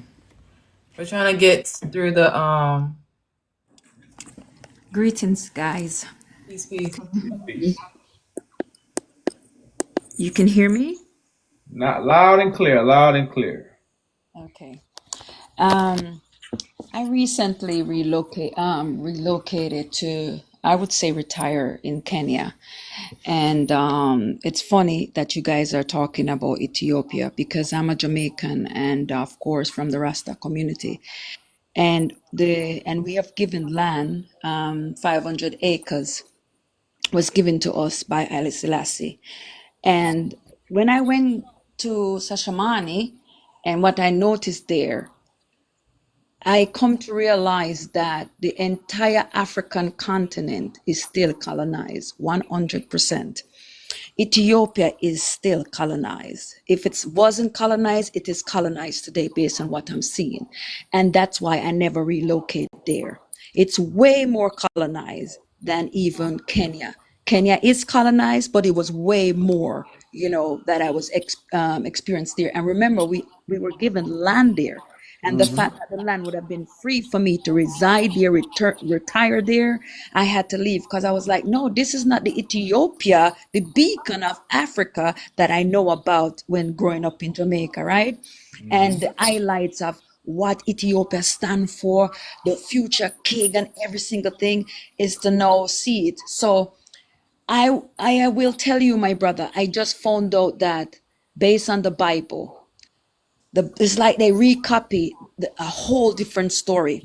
Africa have 3 nations. The Nalet is one nation, the Bantu is one nation, and the Kushite is one nation. That is where they get the Japhet, Ham, what you call it? What's the other one? Japhet. That's exactly where they get it from. And so when you're living there, right, currently I'm in Miami, so I'm leaving in a few days back to Kenya. When you're actually going to Kenya in a few months. Really? Yeah, I'm actually retiring Kenya. Officially, I've been going back and forth. I was just going all over the continent. First, I went to where we got the free land in Ethiopia and went to Shashamani, and I saw the struggles. And I'm like, what is this? I'm trying to flee Babylon, and I feel like I'm going into another Babylon. I said, no, I can't. And even Kenya, if it started crop, I'm gone again because I'm trying to flee. So, and I reached this age, but let me just say this to add to that, because I have a direct connection to Ethiopia because of the Rasta community and because of what we was raised upon in Jamaica, by the way. And this is what Ethiopia need to accept, that there are 2 Ethiopia. And they don't want to accept that. Just like in Jamaica, there are 2 Jamaicans. You have the maroon Jamaicans who are free slave, got their freedom and went to the hills. And then you have the Jamaicans who are slave on the plantation. Here's what happened. You see the slave still on the plantation, make agreement back again with the colonizer and continue. So that's what Ethiopia did. Though you have the other group that says they're the beta Israelite, right? And those who will probably stand up and say, oh no, we're not going to join the Italian blah, blah, blah. But then you have the mentally enslaved one who are on the plantation says, you know what, we will just go ahead and the colonizer is good for me. I want Ethiopia to know this, and they're in the group. No enemy empower their adversary.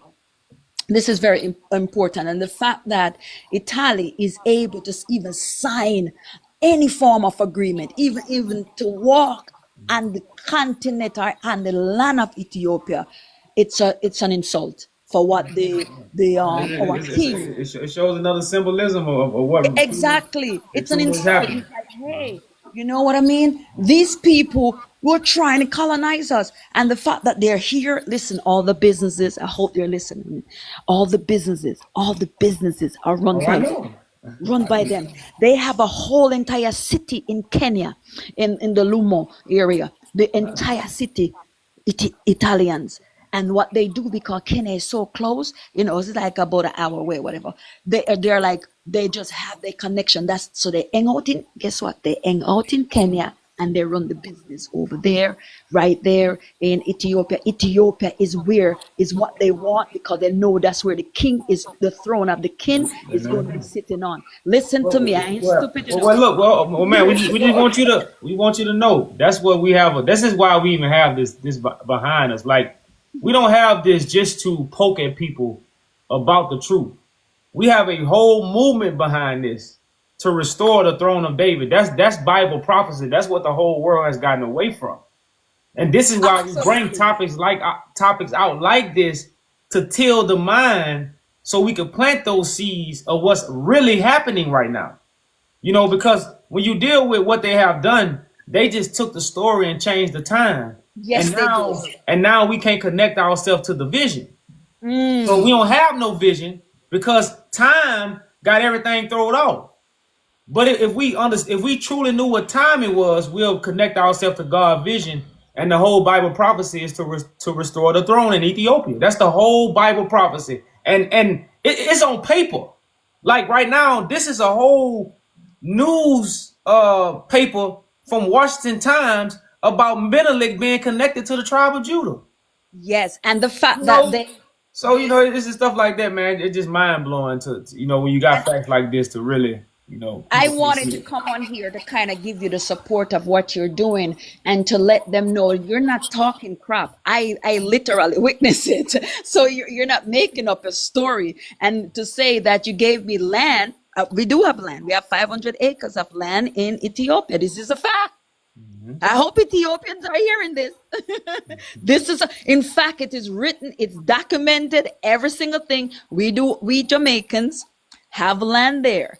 So the fact that I, as a Jamaica, would not want to go there, not now, not ever, is because it's 100%. Did you hear what I said to you? 100% run and colonize and control they're modernizing it. Here's another thing that they're doing. They're modernizing it. And here what we got to do in Africa. Stop trying to be like the West. Stop trying to be European, because that's where you're losing your identity. And when you start to lose your identity, then they can do anything with you, because you're going to lose your culture. You're going to start losing your heritage. That's what they're doing. They're making you thinking, because that's what when they colonize, they change your identity. They change your culture. So now, we're going to have this. We're going to have it. No, you're not having that. They're creating their own new world among you. And now you are the worker. So guess what they're doing? The people are becoming the slave. They are now the new workers, creating the new world that they want them to create. It's all an illusion. Oh yeah. I can definitely see it. I can definitely see that. Ethiopia have 13 months. Let me tell you how much me know. This is they kept that. It's not false. It's 13 months, 28 days, 52 weeks make a year. That's facts. It is very easy to understand this calendar. It's Alpha moon is the first Sabbath. The second, the full moon is going to be a second Sabbath. The next time you see alpha moon is the third Sabbath. And then the last time you see a little silver, a little dark light in the sky, that's your fourth Sabbath. It is very, very easy, my people. Y'all got to understand it. Your Sabbath is determined. If you want to be all biblical, if you're going to use this thing, if you're going to be biblical, it is very easy. Full moon means the middle of the month. Whenever you see the full moon, it's the middle of the month. We deal with the Sabbath day. The Sabbath day is more information where you're gonna rest from. You're gonna rest forever. That's why God's Exactly. Sabbath day is a rest day. It's not. It's like It's a not. day off. It's like a Yeah. day off. No, They're no, it's taking not. it It's too not a. literal. It's not a day off. It's It's not a day on the calendar. Yeah, like everybody's looking for information. Like it's like once you find the truth, you don't look no more. Exactly. If you found the truth, you ain't looking, because if you still looking, you ain't found it. No. So No. once you find the truth, that's God's Sabbath day. The truth is gonna be ushered in on the Last Supper. It's gonna be the food for thought that gives your mind rest. You ain't gonna be no longer captive with lies and held back, because that's what's holding us back right now is lies. That's It's what's lies. holding us captive is lies. It's just simply lies. So once that truth come, that's why I say the Son of Man is Lord of Sabbath. Once that truth come, we gonna get that rest. And the new moon, the new stars, the new sun, all that represent the people. That's why you're gonna get that new moon. And we encourage you to check out our website. We have a declaration, a petition, a royal notice against the Roman Catholic Church for what they have done to Ethiopia. The people needs to what you call. Oh, I want to say something before I go. Because I'm 52 years old, I'm old school, so just a lot of knowledge that I would want to share, because we as Maroon, I'm a Maroon descendants. I'm one of the descendants that never got enslaved. So I am a living descendants that you guys are talking to you guys today, that that they were never able to colonize. However, the other Jamaicans, they colonized those. So in Jamaica, we are also enemy with each other. And in Jamaica, they don't even know that the agreements that they have made with the British and all that, they complain and say, oh, why the colonizer always taking the beaches? You don't own the beach. It's written in their document. So the same thing with Ethiopia. Today, they're doing things and they don't understand. Their own government, their own leaders make agreement with Italy so that Italians can come in. They can't do Ethiopians, no business can be done in Ethiopia without approval from Italy. Okay, I just want you to know this. Mm-hmm. Yeah, that's what we posted that earlier. Yeah, that's the whole agreement that they was trying to get since mentally. They was trying to get control of the commercial. Yeah, they joined a whole declaration this year with the Ethiopian and Italian. So facts. Thank you guys, and good and take care. And yes, and continue to wake them up, because Ethiopia is the bread rock when they finish. Whether they like it or not, it's just facts. It's really, that's where the king is gonna be running his throne. That's it. Appreciate you coming up. Peace, thank you. Okay, give thanks.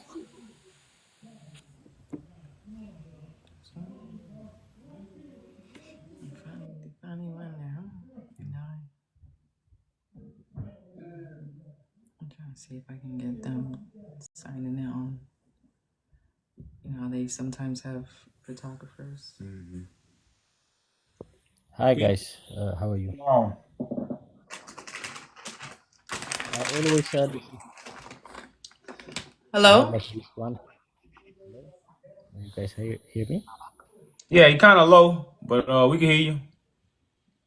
Okay, good. I always listen to you, so I have this one question for you guys. So you guys want the crown to come back? That's my question. That's Bible prophecy, brother. It's not that we just want that. That's Bible prophecies to restore the throne of David.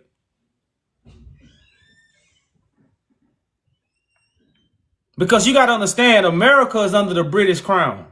Africa is under the British crown. Europe is under the British crown. So God is restoring, because and this is what I tell people about, especially Ethiopians.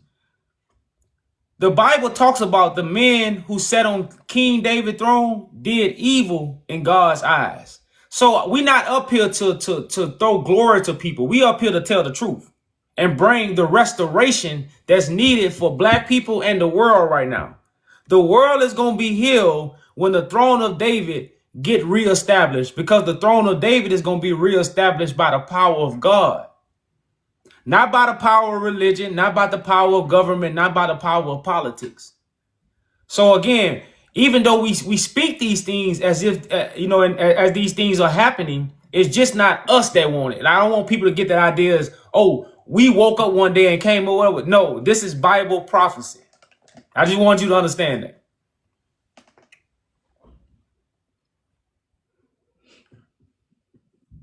Oh, okay. Basically, you guys are Christians.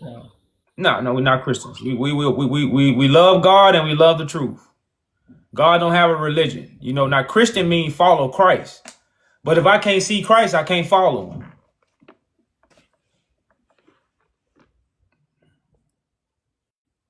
Okay, my questions are answered. Thank you, guys. All right, peace to you. No, you're not finished. Oh, no, you're not. He was. I guess he's talking to something. He probably translating. Okay.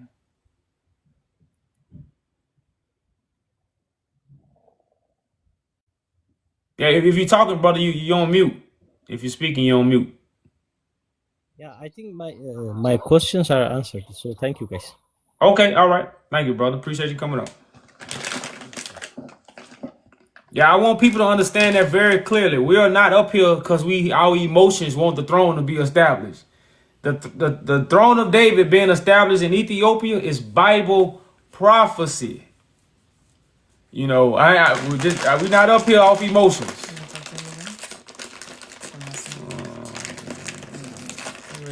Just now, so. That's the one we kicked down. Yeah, I guess let the brother back up here. Hello, bro. Going on, brother? Yes, sir. Give thanks. Yeah, I went into that 1925 Italian-British document that you all posted last night. Well, not document, but just information, and just doing some other pondering on some of the stuff that was brought up last night. When, in your idea, when was Ethiopia colonized? Because it seems like what's being said is after Menelik died, Ethiopia became colonized. So I'm trying to figure this out. Because I agree that Ethiopia is colonized. Now, you can't really say because they began to be colonized in the mid 1800s when they had missionaries there teaching their version of Christianity. This is why Tedros locked the missionaries up, because they was writing books and teaching their version of Christianity. So when that began, that was the start of it. But it was, again, they had a lot of stuff that they had to do to complete the colonizing thing. So after Menelik, they was able to complete it because they didn't have someone to be on the throne next. See, because when you deal with after Menelik stayed on the throne too long, if you really believe me. He stayed on the throne until he got sick. You know, then he started having strokes. So it wasn't no order established. You know, and then matter of fact, his cousin, which was one of his closest people to him, he passed away right before him. So with all these good men of intelligence and understanding and truly know the game of the Italians and the game they was playing, they left. You know, and now you have this young empire with no leader, no shepherd, you know, and now you got the hungry Italians over your back. But what you have, you know, and that's why I say when Haile Selassie really went to British, that solidified it. You know, that solidified that Ethiopia is finna be handed over to Great Britain and the Italians as something they've been trying to do since the early 1800s. That's where I'm trying to figure out. So the throne did not leave after Menelik. Yeah, Ayashu took over the throne temporarily until he started flirting with Islam.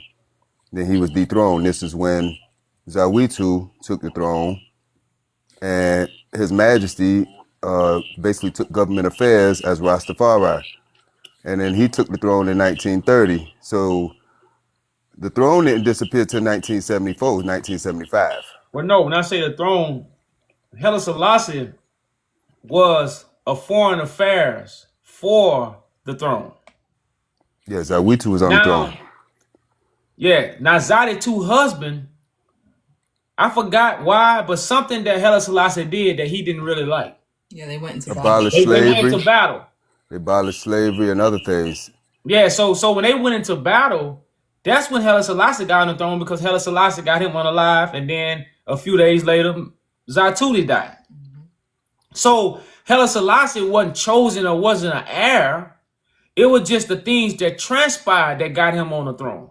Now, Haile Selassie, he was made king. Now he was made king in 1928, while all this was going on, because Awatu wasn't handling her business. So he was made king of kings in 1930.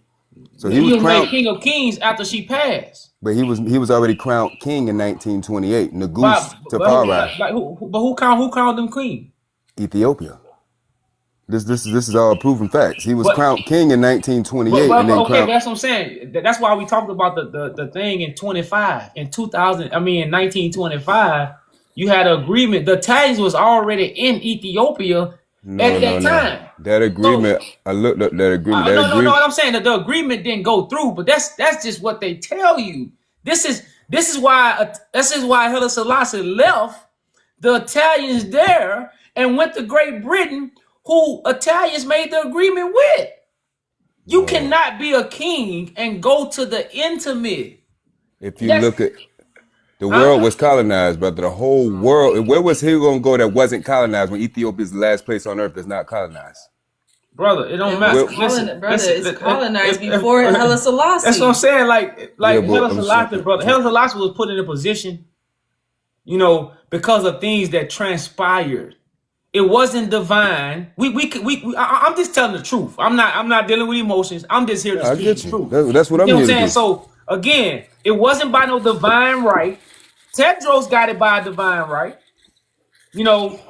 But when you deal with a lot of these boys that sit on the throne, it was by the things that transpired that gave Haile Selassie the throne. It wasn't divine right. And that's all. That's what the world don't want to accept when it comes to Haile Selassie. And I'll be like, well, do you know the history? So, because you're not acknowledging that he was crowned king in 1928. Negus Tafari. 1928. Brother, we're not saying Selassie wasn't on the throne. We're not saying that. So what are you saying? I'm trying to figure out, what are you saying? We saying that the colonization with Ethiopia is not just about, there's someone on the throne. The colonization is about the information that is given out to the people when we're talking about priests, right? When we're talking about religion, when we're talking about governing. Because if Haile Selassie is going to Italy, if Haile Selassie is going to Great Britain to get help, right? And the help is actually African Americans to help them with the war. But these Great Britain is already behind the scenes is teaming up with Italy to get rid of the monarchy. That is the part of the colonization that we're talking about. What's going on behind the scenes? Yeah, but he didn't go to Britain to get help. He went to Britain to seek refuge, to seek asylum. Is that not help? That's not help. Is they didn't help him. So African Americans didn't come to Ethiopia and help Ethiopia under Great Britain? No, there was a law created to prevent them. 5,000 Chicago people. They were signing documents here and lining up to help Ethiopia, and America created a law where we couldn't help foreign countries do anything, so we couldn't help. Correct. But I want to ask you this. When was Haile Selassie crowned in 1928? What can I find that at? Anywhere. He was crowned king in 1928. I was looking for it, but I never heard that. I'm telling you, I'm a historian, brother. Okay, I'm just trying to see. Yeah, he was crowned king in 1928 under Zawitu. Then he was crowned king. He was crowned king under who?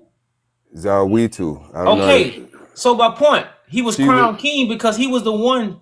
He was the one that was dealing with foreign affairs, right? So if I have the foreign affairs and foreign affairs is begin to start handling stuff in Ethiopia, then of course I'm the one that's gonna get the spot. Do you know Haile Selassie poisoned somebody from what you call him? They're not from his camp. What that's the brother from Menelik camp? The brother that came to America. It's a brother that Menelik had come to America. Haile Selassie had him poisoned.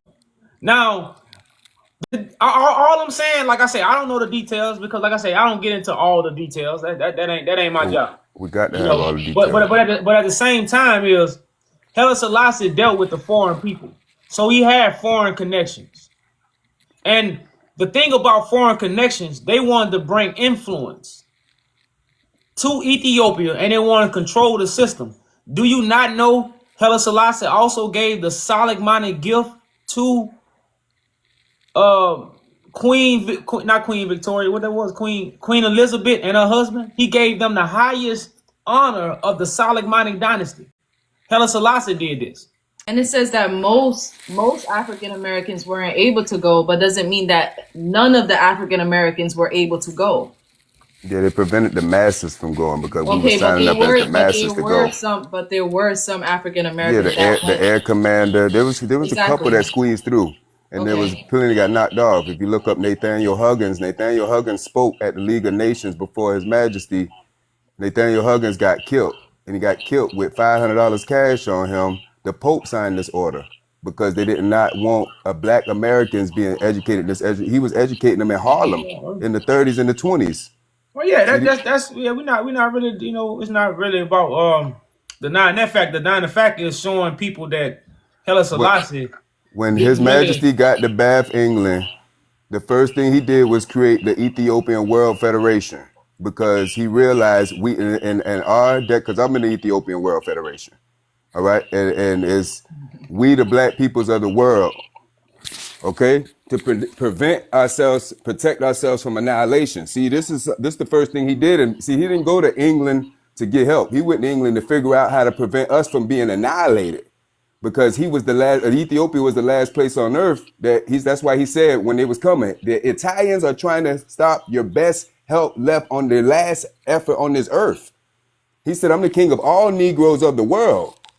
I got Italian documents, Italian journalists saying that His Majesty was creating. They were scared of what His Majesty was doing, and this is why they sanctioned him. They didn't allow any guns, any resources to be shipped to Ethiopia.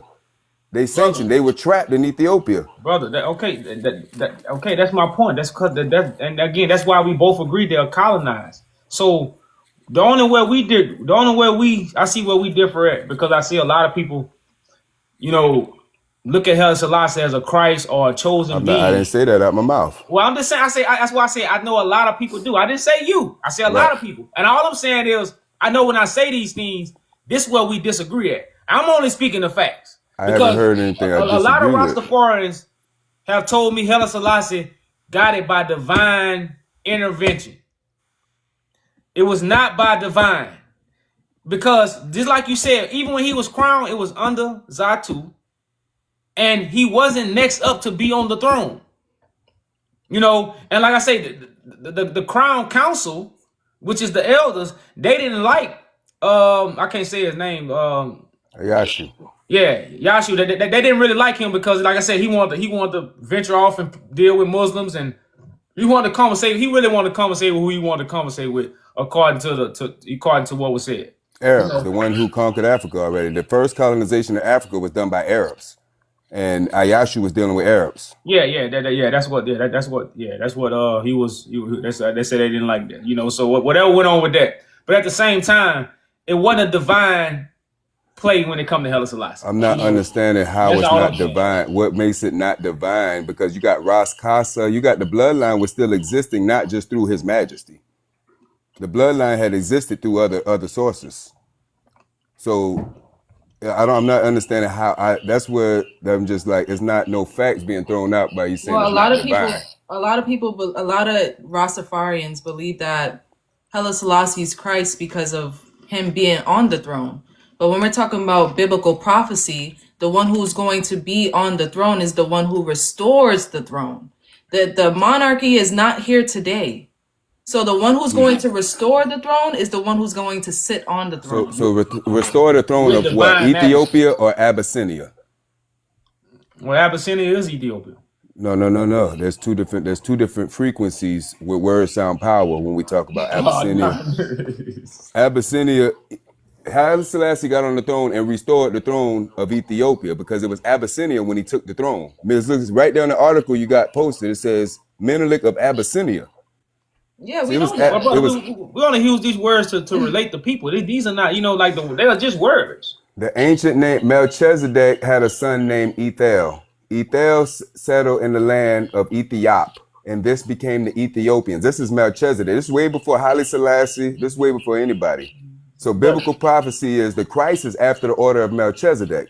But the Melchizedek is an order, not a person. So when Moses say Abraham met Melchizedek, that's a parable for the last days, because Melchizedek is walking the earth talking to the descendants of Abraham, giving them the bread and wine.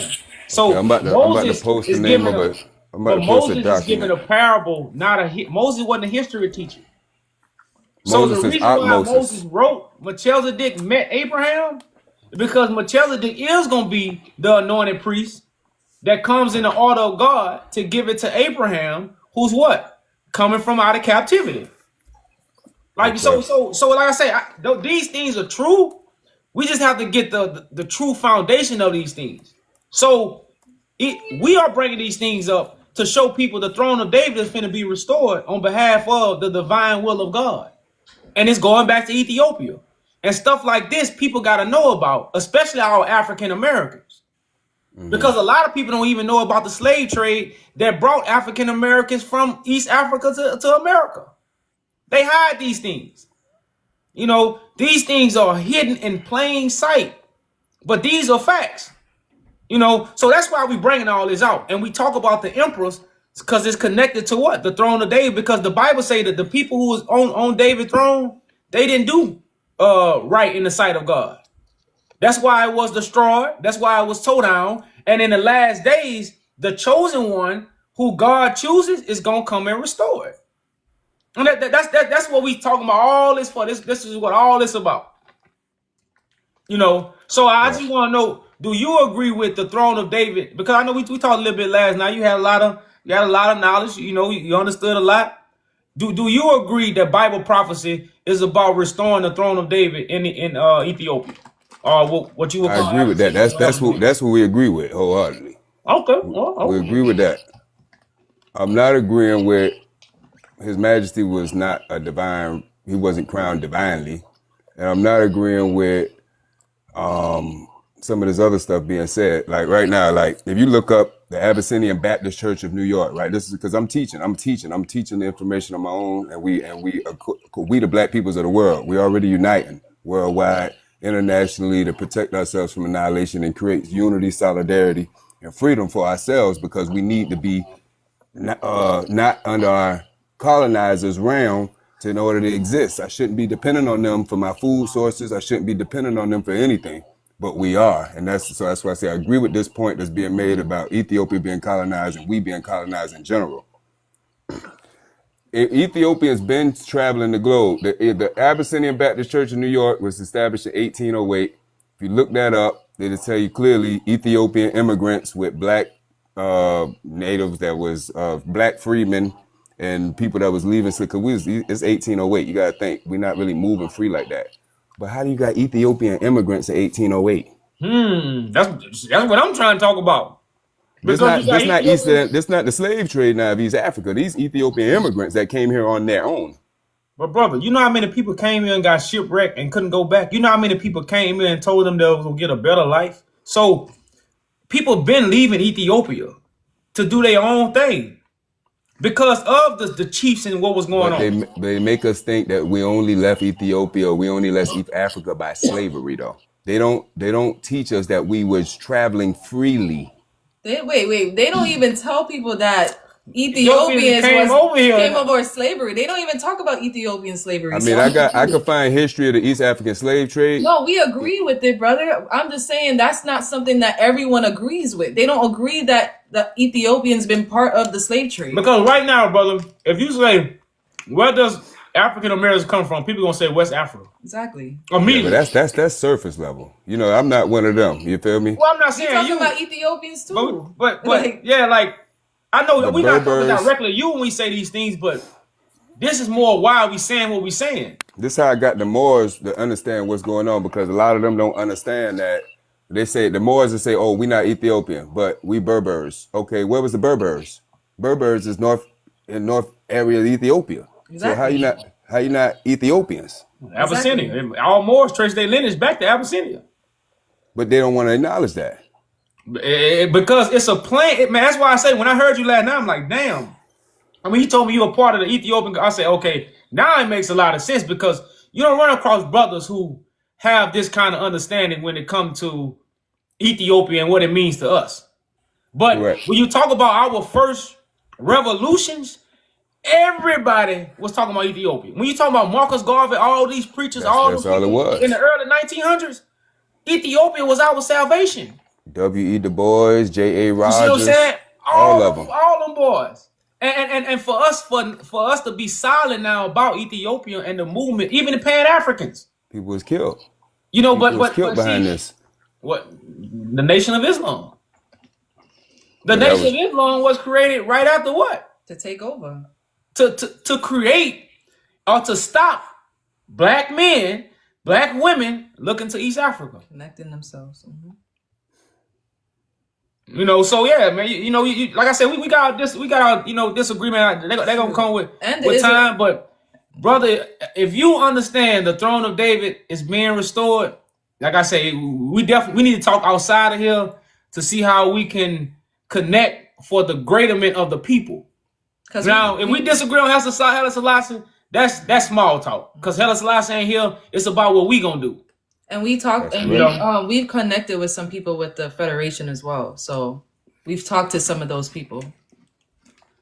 Yes, sir. Well, you know, we got locals all over the globe. You know what I'm saying? When you really sit down with the Federation, we locals everywhere. So I'm trying to find the document, man, because you gotta understand when they invaded Ethiopia. When you talk about Theodros, Emperor Theodore, they said that they had documents lined up from miles and miles and miles, ancient documents that they destroyed.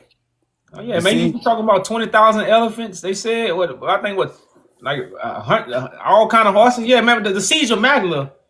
We talk about that all the time. Mm-hmm. You know, for years, the pictures, you know, and all this stuff. Like we got a whole petition about that. You know, right now. So, and I had a petition for about 5 years now. So. That's why I say when I heard you, bro, you own it. Like I said, it's about uniting for that cause. Right now, the only movement for the diaspora, for the world right now, is to restore that throne, because that throne is going to only be restored by God. It's not going to be restored by religion or some doctrine. You know, because it's Bible prophecies. It go over people's head, but it's so simple. And if you understand that, bro, like I said, we definitely need to link up because, like I told you, we got a website, we got a movement. We've been 10 toes down, you know. And like I said, we got to talk to all kind of people, a part of this and part of that. But sometimes this mission, when it's divinely given by God, sometimes this path get narrow. This is where I just posted the document in the chat. It's called the Meshef Dejuan Shua.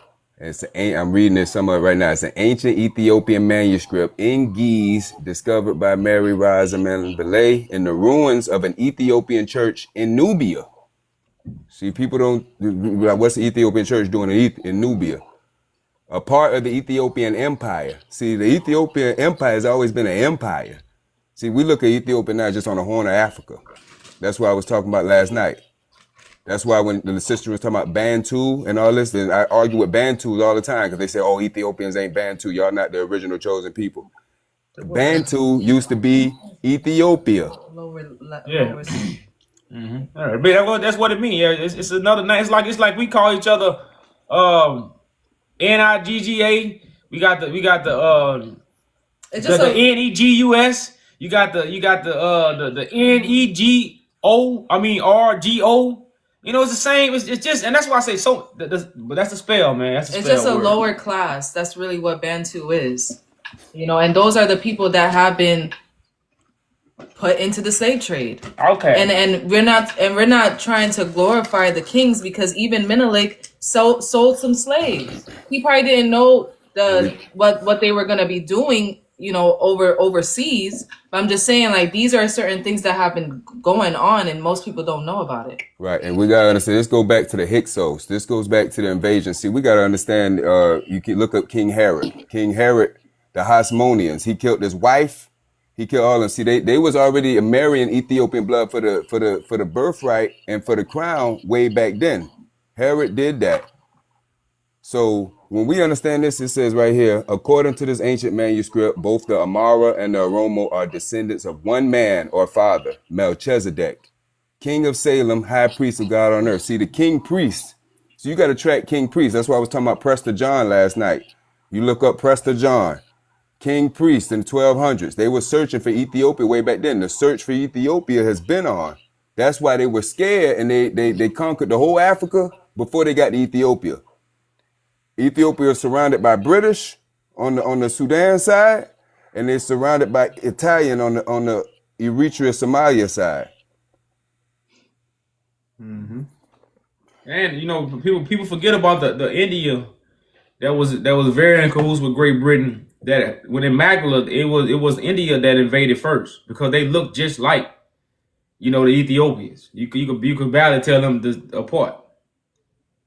You know, that's who British used first to go into Ethiopia, and then began to get a lot of the Ethiopian chiefs because they was passing out their guns. Well, yeah, that's because that's why they said classical literature, Herodotus. This is Hansberry. Hansberry is the quote for that. Hansberry, 1981. And they researched Herodotus because I didn't research Herodotus. I'm reading a research in 1981 of someone who done the research of Herodotus. Classical literature makes it clear that from what we call now Egypt and this land of Nubia or Sudan, all the way to India was considered Ethiopia. Oh yeah. There was two thrones. Way farther than the borders. There was two thrones. That's why I said there was a race divided back then. See, they were sneaking in while we were fighting each other. They were sneaking in, trying to steal the prophecy. This is who we start. This is our 18th dynasty. Amenhotep I. See, Amenhotep I is Amenadab.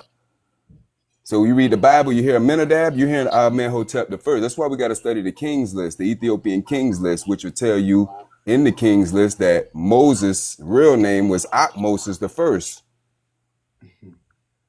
So we got to understand these folks been sweeping in to try to steal the birthright and the blood. That's why the Maccabees, we were called the Judas. Everybody was called Christ because we were all understanding our God essence within ourselves. That's why they created one Christ in the story.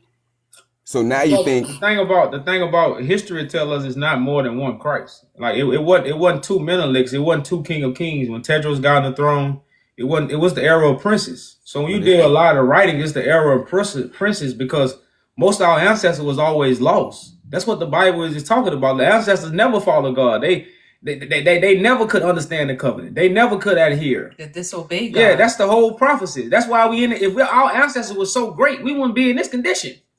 Shit, we'll be on top. That's it. If we was to hearken to the voice of God, blessings get upon us. Once we reject the voice, we are cursed. So we reject the message of the prophets, even the kings. They rejected the prophets. So even when it comes to our ancestors being all Christ, you know, that's not even, nothing about that is biblical. Nothing about that is history. Like even Tedros say that a gunshot went off, everybody ran. That's why Tedros was of the brave. Nigga. We can't say it, but that's so it's always, even among us. We weren't always beings alike. Most of us was dumb as a dog. See, that's really what we was. That's the truth we don't want to hear as black people. We don't want to hear about what our ancestors truly did to put us in this condition. We want to glorify them when really it ain't no glory to be given. But we're not in no position. We were in a position in the late 1800s and the early 1900s. We're not in a position. That's what I'm talking about. Right now, I can go to the beach freely and walk past 6 white men without getting killed. I couldn't do that 100 years ago.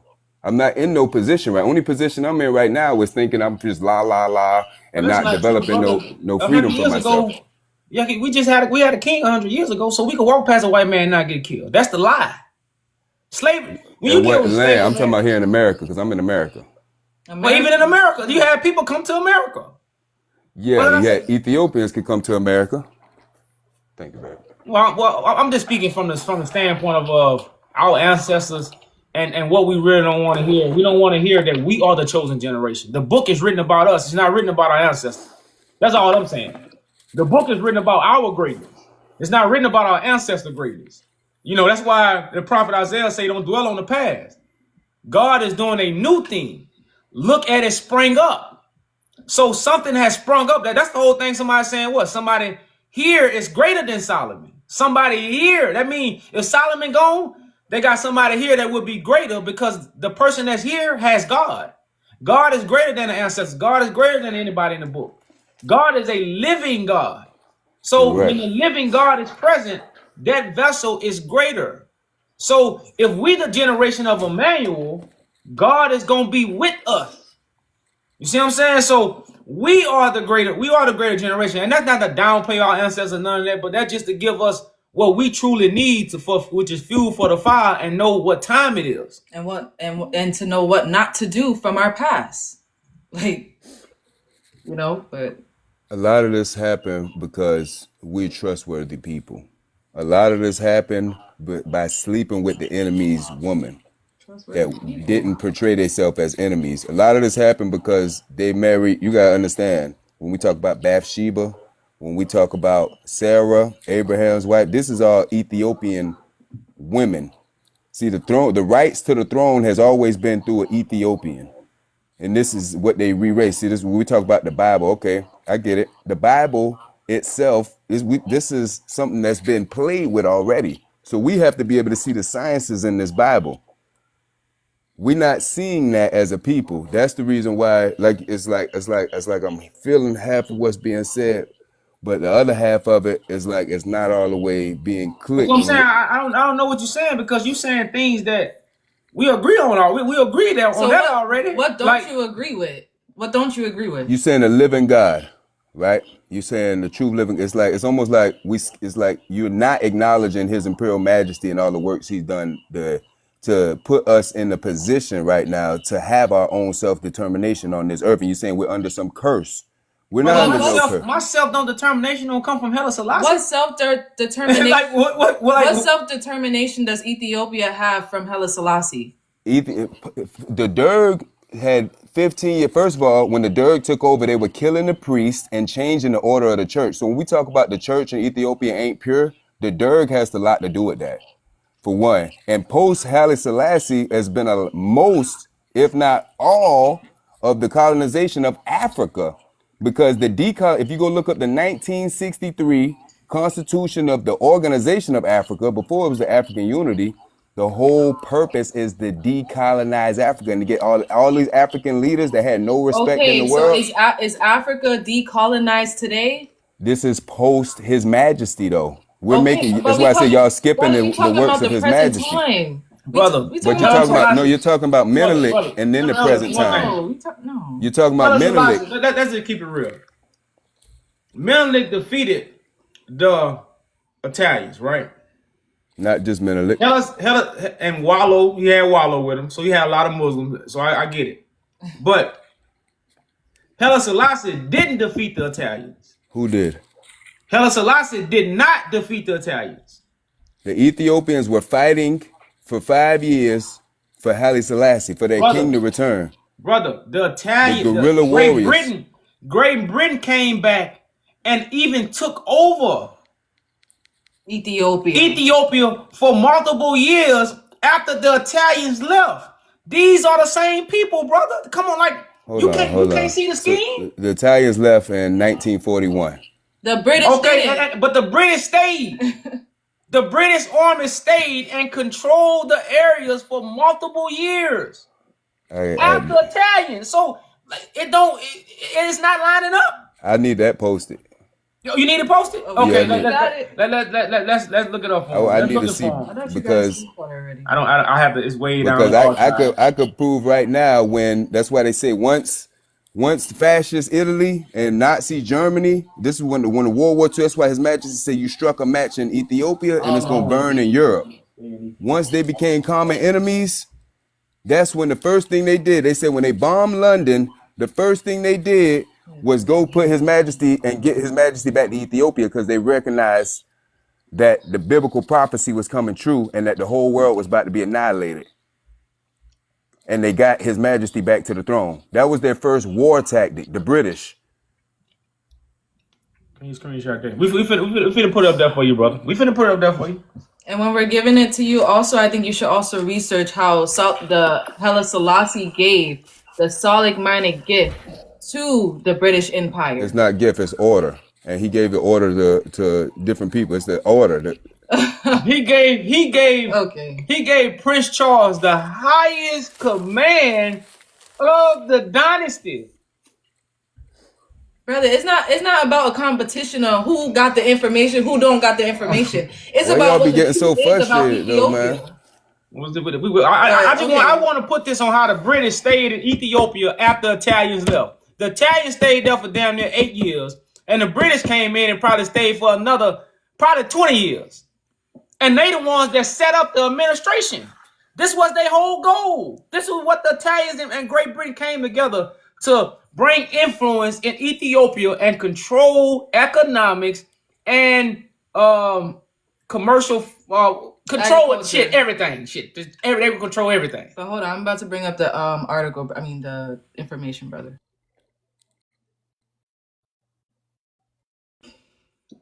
And they do got another one that say how long they stayed. I was doing that fast. I think you sent it to me, but I don't remember. I know. I got the one with how long they stayed because they say they stayed like it might have been 17 years. I think it might have been like another 12 years or something that British stayed there. But it say right now, Great Britain stayed in Ethiopia for several years after the Italian defeated. After Italian defeat, how was Italian defeated? By the British, which is their friends, in 1941, with the British military administration officially ending. The British administration officially ending in January 1942, but continuing to influence the country. Although British played a role in modernizing Ethiopia, which is helping Haile Selassie, their direct political influence waned over time as Ethiopia's relationship with the United States strengthened. Correct. Now see, y'all not putting no context into this in this AI overview. The context the context is Ethiopia. The Papal Bull Doctrines was created because they said people were savages, that they were not modernized people. The reason why they justified the 1884 Berlin Conference of going and conquer the whole Africa was because they said it was backwards people living like savages. So when the only way that Ethiopia was able to survive and to become the Ethiopia we know it today, because I got a doctrine that proves that Mussolini's goal was to erase Ethiopia off our mouth. If Italy would have defeated Ethiopia, like you saying that they did, and the true colonization would have happened, me and you wouldn't even know the word Ethiopia today.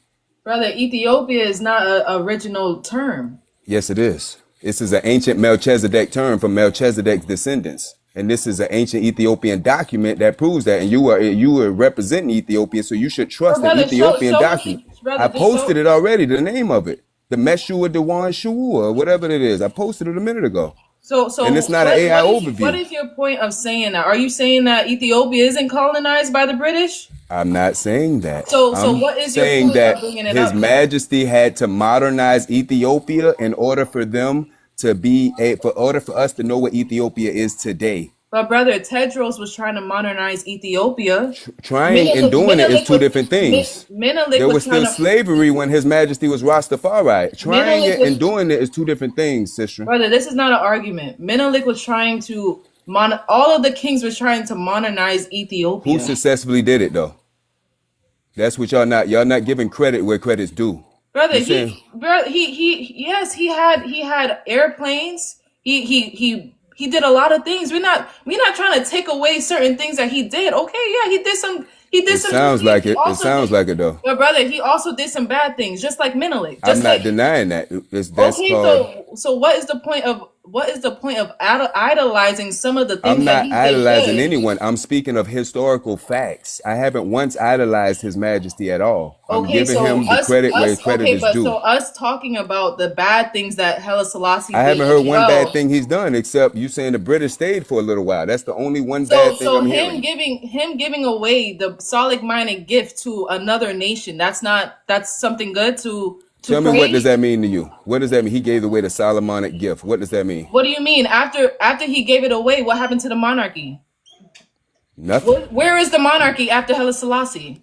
But he got imperial majesty. Where is the monarchy after Haile That's his Selassie? title. That was his title What before happened to the God. monarchy? Since he did so many great things, Well, see, what happened to it? Hold on. See, bro, this is why I say, you know, this right now about Haile Selassie, it don't matter, because this is why you have a New Testament. This is why you have a new covenant. This is why you have a new song.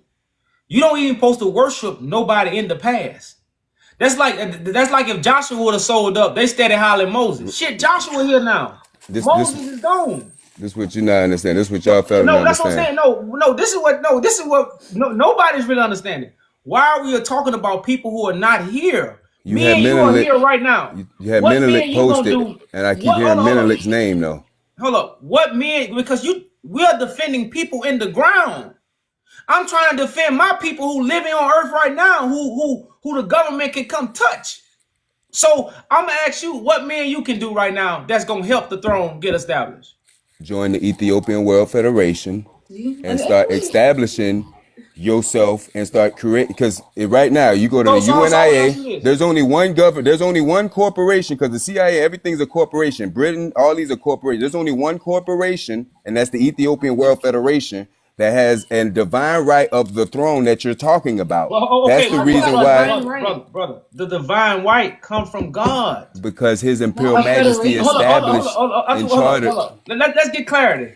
Do the divine right for the chosen one, do it come from the federation or do it come from God? It comes from the fact that His Imperial Majesty chartered the Ethiopian World Federation. You can't go to court. See, we're going to court and win cases already. So you can't tell me something that's not happening. Brother, that's why all I'm asking is a simple question. Who gives the authority and a divine right? Do it come from the federation? The throne of David gives the authority. Or do it come the from throne God? of David established the Ethiopian World You Federation. said David. The throne of David. The No, throne the that you're throne of speaking of. David can't give no authority. Oh my goodness. No, I'm saying who out of the federation and God, who gives authority and divine right to the throne? You saying God is a blanketed statement almost. His Majesty's title was elect of God. Brother. This is in context. Go look up the 1955. See, you can't answer the question, brother.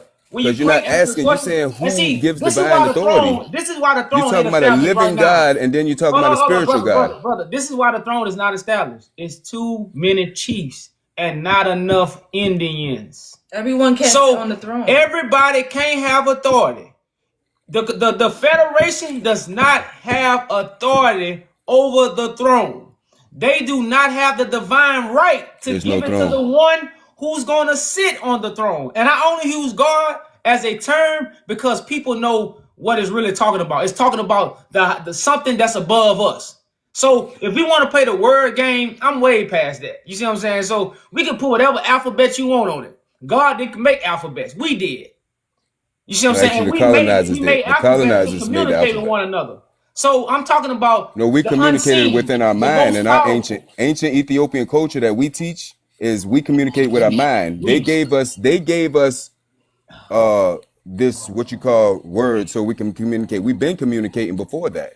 So can I ask you a question? Is the federation the one that's going to be on the throne, or are you guys waiting for someone to sit on the throne? You see talking about the throne. What throne? The- Y'all tell me. he You was tell me wrong. what throne. Tell me what throne. The throne of David, the one that Haile Selassie sat on. Is someone going to be on that throne after Haile Selassie? It should be. Okay, do you guys have someone that's on that throne, or There's establishing someone to be on that That's throne? what we're working towards. You're working towards? How Right. can you work towards it? Well, the Because thing we about got us, relationships with the Ethiopian Crown Council, because we're establishing ourselves and creating our own government authority, so that way we can't be doctrined by colonizers' governments. That's how we're doing that. well, I just want y'all to know God has chosen someone. And see, that's why I said it's an All y'all do underlying is get point. ready. Well, I'm just saying we don't. It's not when God chooses someone. It's not about belief. It's not about I get you. organization. It's That's about. It's a reason why the one who sits on the throne has the title conquer. Because what he gonna have to do? Conquer. Events not gonna have to take place because he's gonna conquer, because he's gonna be given that divine right by the higher power. This is what's gonna solidify who he is. So we just here as messengers to let the world know to get prepared because God has elected the chosen one to sit on the throne. Now again, everybody, when they hear this message, as the book says, they was gonna what? Moan. Oh man, look, we already, man, we that's what everybody is doing. Exactly. But we just here to let people know all this is by the divine will of God, and no organization is put in front to stop it. It will rise. It will rise, and that's all. That's our message, you know. But I really think that's really well, me and you gonna get at, you know, because I see Haile Selassie is something that you really offended by, and I'm not offended by it. I'm defending the history, the historical facts of what has been done for me and you to be talking on this platform today. That's all I'm doing. I'm not offended. Like I said, I don't disrespect what nobody has done as a man and what they have done. I just tell the truth. So tell me why there's no. It's like the history stopping at Menelik. The history is not stopping at Menelik, brother. I talk about Haile Selassie. It don't stop at Menelik. We've done so many lives on Ethiopia. This is not the first. This is not the first live we ever done. We done lives Hundreds. on Tedros, Johannes, throughout the whole line of the lineage. But I'm talking about his Imperial Majesty, the one that actually is more closer to us and that had more effect on what me and you talking about. Haile Selassie, hold on. Let me speak what's really on my mind. Haile Selassie, not dark skinned. So what that mean? Your sister. All the kings was dark skinned. What happened to him? What the skin color got to do with this? Well, it don't have to do nothing, but it got a lot to say. Was Ross Mackinnon? Haile Selassie be more closer to us. Was Ross Mackinnon Menelik's cousin or not? Yeah, but who he slept with is the question. Muhammad that had the rights to the throne on the side of Muhammad. That woman was darker than my shirt. So how did Haile Selassie, mother and father, be darker than my shirt, but he come out like the same way you can have an albino with your wife right now? That's how. We have all genotypes in our DNA. Was he albino? I'm dark skinned as you, and my BM is way darker than both y'all, and my son is light skinned. But that's because of what we have been through over here in America. So I understand that. But again, I'm Gullah Geechee. My father is black as black. You're not going to tell us because of what we have been through. There's plenty freedmen that's been over here. Brother, two black people do not have a light-skinned baby. Oh my goodness. Where light skin came from? If we came, we've been when Noah was born in the Apocrypha, he was born light skinned. No, he wasn't, bro. Oh my goodness. Brother, they say Noah came out all white. I mean, I think it was Enoch. Was it Enoch or Noah? They came out all white. I don't know what color Enoch came out. No, they don't describe. But somebody came out all white. I thought you talking about Esau. No, that was no. Like metaphors, brother. Like, you know, like that's what I'm saying. Like when you're talking about, I think it was Noah came out all white. It was Noah. When he all white is a metaphor for pure. Like the Bible is not talking about being born from your mother's womb. The Bible is speaking of being born from the Spirit of God. That's why the Bible talk about being reborn again. You see what I'm saying? But like I said, man, if I get into Haile Selassie, that'll be an emotional talk going over and over and over. I can deal with that. Haile Selassie was not the warrior that the other men was. That's point blank simple. But he's on record being in the battlefield, telling his soldiers to chill while he steals mans and he's checking on the sick. I mean, like he's doing everything that is on record. We can't discredit him after what he's done. I say, brother, I'm not discrediting it. I'm just saying it wasn't the warrior. For one thing, Menelik was probably about what 6'7", 6'6", 6'5". He was surrounded. Do you know how he got out of the hills to Ethiopia? No, I'm just saying. No, don't. I'm saying, you know how big Menelik was compared to Haile Selassie? Okay, I mean, we're talking about stuff like almost like what the white people use to make points. No, it's not making points. You know, these men was huge when it comes to warrior and battle. These men was real. And was King David huge in the Bible? Or was King David huge in the Bible, or was King David the runt that they didn't expect to be the leader that he was? Well, he wasn't So a runt because like King David was King his David brothers. was the smallest of his brothers. No, he was the youngest, and his brothers didn't look at him as someone that can defeat a giant that had been winning for thousands of years. This is why they looked at David. That's like right now, if somebody from David show up and he ain't got no credentials, he ain't got no teaching, he ain't connected to no program, he gonna look small to his brothers. But the small is like you don't have the ability to go against something that's ancient. So you're not even in the rank. So that's why he was small. It wasn't he was a small man. That's not what it's saying. He wasn't in the ranking and qualified to go against this Palestinian. They kept bringing the brothers and saying that he was strong. They were strong and they were fit and they thought that they were meant to be king. And when they brought David, they couldn't believe it because he was puny and because that he was small as Haile Selassie is. No, brother, he was. Show me the verse where it says he was puny. Yo, you read the Bible just as me, brother. Yeah, I read it. I just want you to. I'm saying you saying that because I know you talking about First Kings. What is it, First Kings? I agree with my wife. First Kings or second. It might be First Kings. Right? I just want you to get the scripture to verify because when people say things, where's the scripture to verify that King David was small? Can you get it for me? I know you're more biblical than me. I'll get my wife on that real quick. Because he was puny more in stature. You see what I'm saying? It wasn't puny just like his majesty was. Because you got to think about it. David had already defeated the lion and the bear that came to destroy the people, which is again another allegory thing. So he was a warrior. Haile Selassie was small in stature.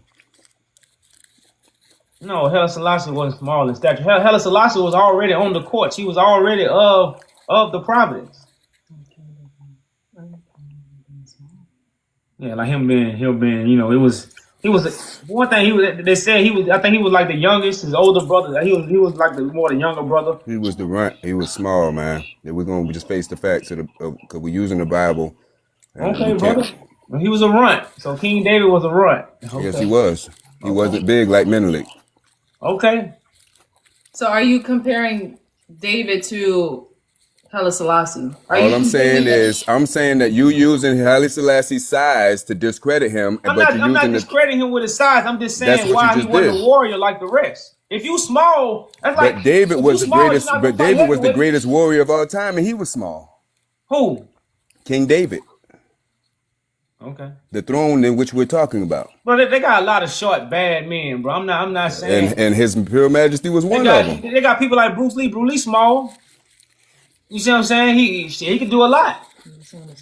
About that. You know, but all I'm saying is when it comes to Haile Selassie, man, you try to connect him to us so much when I don't take away from no man did. But at the same thing, I know he was just a man. Just like Menelik. The way he got on the throne was by default, by people being unalive. He didn't get on the throne because he was next. He was, you know, he did something. He didn't get on the throne. That's all I'm saying. He did not get on the throne because of that. That's all I'm saying. Now he got on the throne. He did some good things. He did some things that's very, very questionable. All right, you know, all right.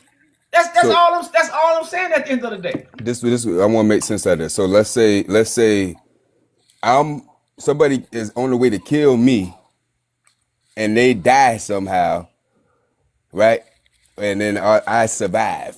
You gonna say that wasn't divine? Like what you're saying is the things that work out in the background is not divine. But then you're saying is there a God that's present to make these things happen? The way His Majesty got on the throne was divine. Just because people got unalived and this and that, he had the blood. He was born on the rising of the Sirius B star. When he was born, the drought of Ethiopia ended on the day that he was born. The drought ended when he was born. Yes, it was. There was a drought in Ethiopia in 1892 when he was born. Yeah, brother. Bro, like I say, man, y'all make Haile Selassie a deity like all the rest of the I'm speaking facts, brother. I'm not making him a deity. Brother, I'm speaking what happened when he was born. Y'all make him. That's like right now. If Moses showed up, you can talk about what Noah did. You know why? Moses here. So when Christ showed up, you can't talk about what Moses did, because why? Christ here. I'm not doing you what see you're what I'm saying? So that's why we tell you the anointed one is here, So it don't even matter about Haile Selassie. If you Even clap, though, I don't want to say it don't matter, as if, again, everything all these kings did led up to this day, not just Haile Selassie. You see what I'm saying? You know, Haile Selassie is not the one that make Ethiopia great. This is facts. To the modern world, to the people who want to see Haile Selassie, they might think that. But Haile Selassie is not the reason Ethiopia is great. he's the attenuation. That's why in the church you have saints. No, he's not the continuation. He's not the continuation because after him, he didn't even restore. He didn't even put nobody else in the throne. In chapter 16 of Verse of Samuel, where it tells the entire story, it doesn't explicitly say that he was the runt or the smallest, but it's always considered that way, considering that he was the youngest out of all of his brothers. He's the youngest. You know, he went to see like who the Lord would anoint. He would say, "Oh wow, this one was so tall and right, strong the brothers, and right, majestic." right. And then God said, "I don't look with those eyes; I look at the heart." So basically, it's telling you that each time he saw one of the brothers, he thought surely it has to be this one because of their stature and their beauty and their strength. But then it ended up being David, which was the runt, and he was made fun of for being a shepherd and for being the youngest and. You know, because he didn't. Yeah, he didn't fit the same description as the rest. Yeah, he was laughed at when he was going to fight Goliath because he couldn't even carry the armor. He went with no armor because when he was given the armor of the soldiers, he couldn't move with it. Like he wasn't as strong or as big. No, he was given Saul. That's not true. So yeah, he was given. Saul gave him his armor. Because if you just Google it, just like that was David the runt, it literally says yes, and then it gives you a little bit of the backstory. Or he could read 1 Samuel chapter 16 to get the whole context of it. Okay, thank you. Okay, but Saul gave David his garments, and which is information. By David being a humble man, he tried to listen to Saul and tried to walk in the way that Saul was going. It was like, nah, David, like, man, I gotta take this shit off. I gotta put my original garments back on that God gave me. It had nothing to do with him being small or runt. You see what I'm saying? His statue, he wasn't looked at as a noble man. And because he was not looked at as a noble man, when he came to his brothers to say, look, I can beat the giant, they like, man, you ain't got no credential. It's like we're saying right now. You don't have no credentials to sit on the throne of David. You don't have no credentials to judge the Roman Catholic Church. That's the same thing going on today. But this is the living vessel that God has chosen to do these things. But it wasn't. David was 5'2". I promise you David wasn't no 5'2". I promise you. Matter of fact, I don't think no emperor was ever 5'2". Matter of fact, ain't Haile Selassie the shortest? Yeah, he's 5'2". I think he was the shortest out of all emperors. Oh, yeah. So we're going to spiritualize what the Bible's saying there. We're going to have to spiritualize what the Bible's saying in a lot of places, brother. It is. Well, it is a lot of spirit. It is. It's allegory. I know it is. Okay. That's why I'm giving you ancient Ethiopian documents that talk other things. But like I say, I'm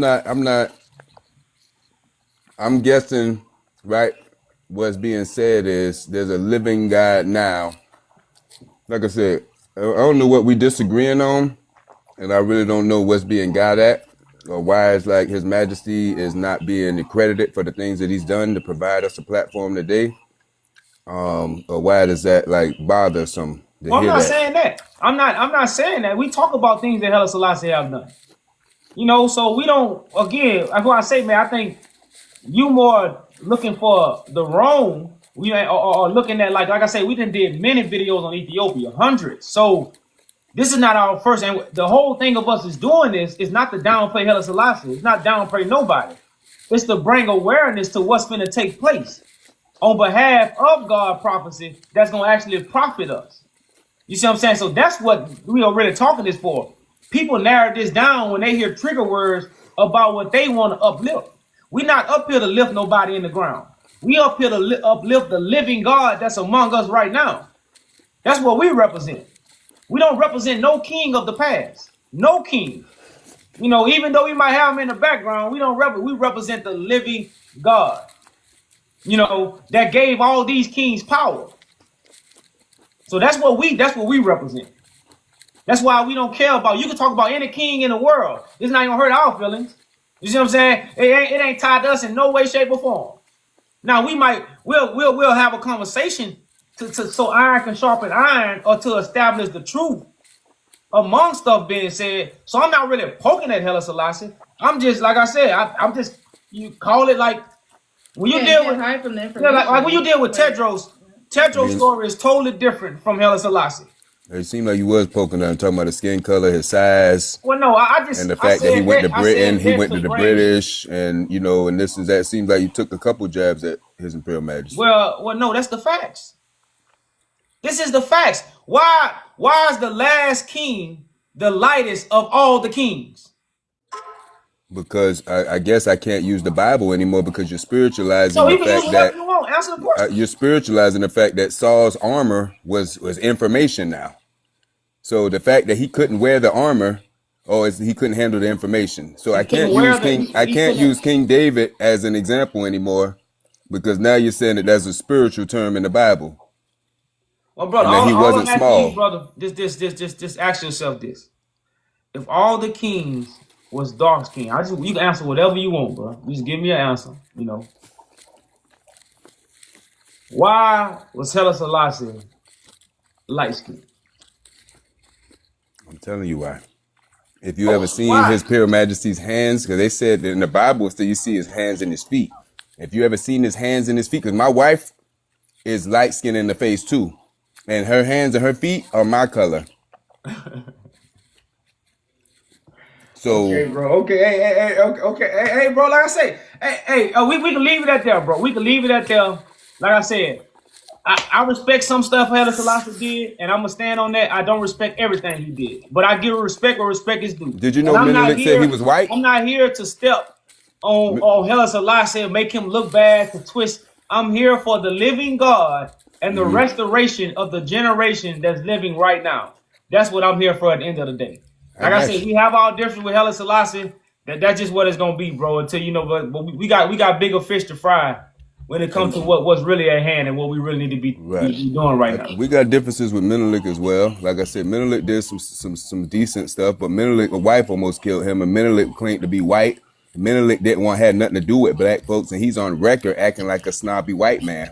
So when I hear us talking good about Menelik, we didn't say that all the kings I agree with you. That's why we talk about the kings of David doing evil on the throne. So I'm with you. His Imperial Majesty united black people as well. He traveled to Haiti. He traveled to everywhere we were in order to give us our kingly and priestly order back so that we knew who we were. The same way you're trying to wake us up who we were, His Majesty already done that. No, he didn't. Because we didn't know who we were. Worldwide, we were downtrodden. But my brothers don't know about Haile Selassie. That's CIA's fault, though. That's COINTELPRO. Something. The CIA can't stop what God gonna do. That's the reason why I'm here. They didn't stop me, and there's there's a whole federation. You said Haile Selassie done it. If Haile Selassie done it, you wouldn't be doing it. I wouldn't be doing it. But I'm in the Ethiopian World Federation, chartered by His Majesty.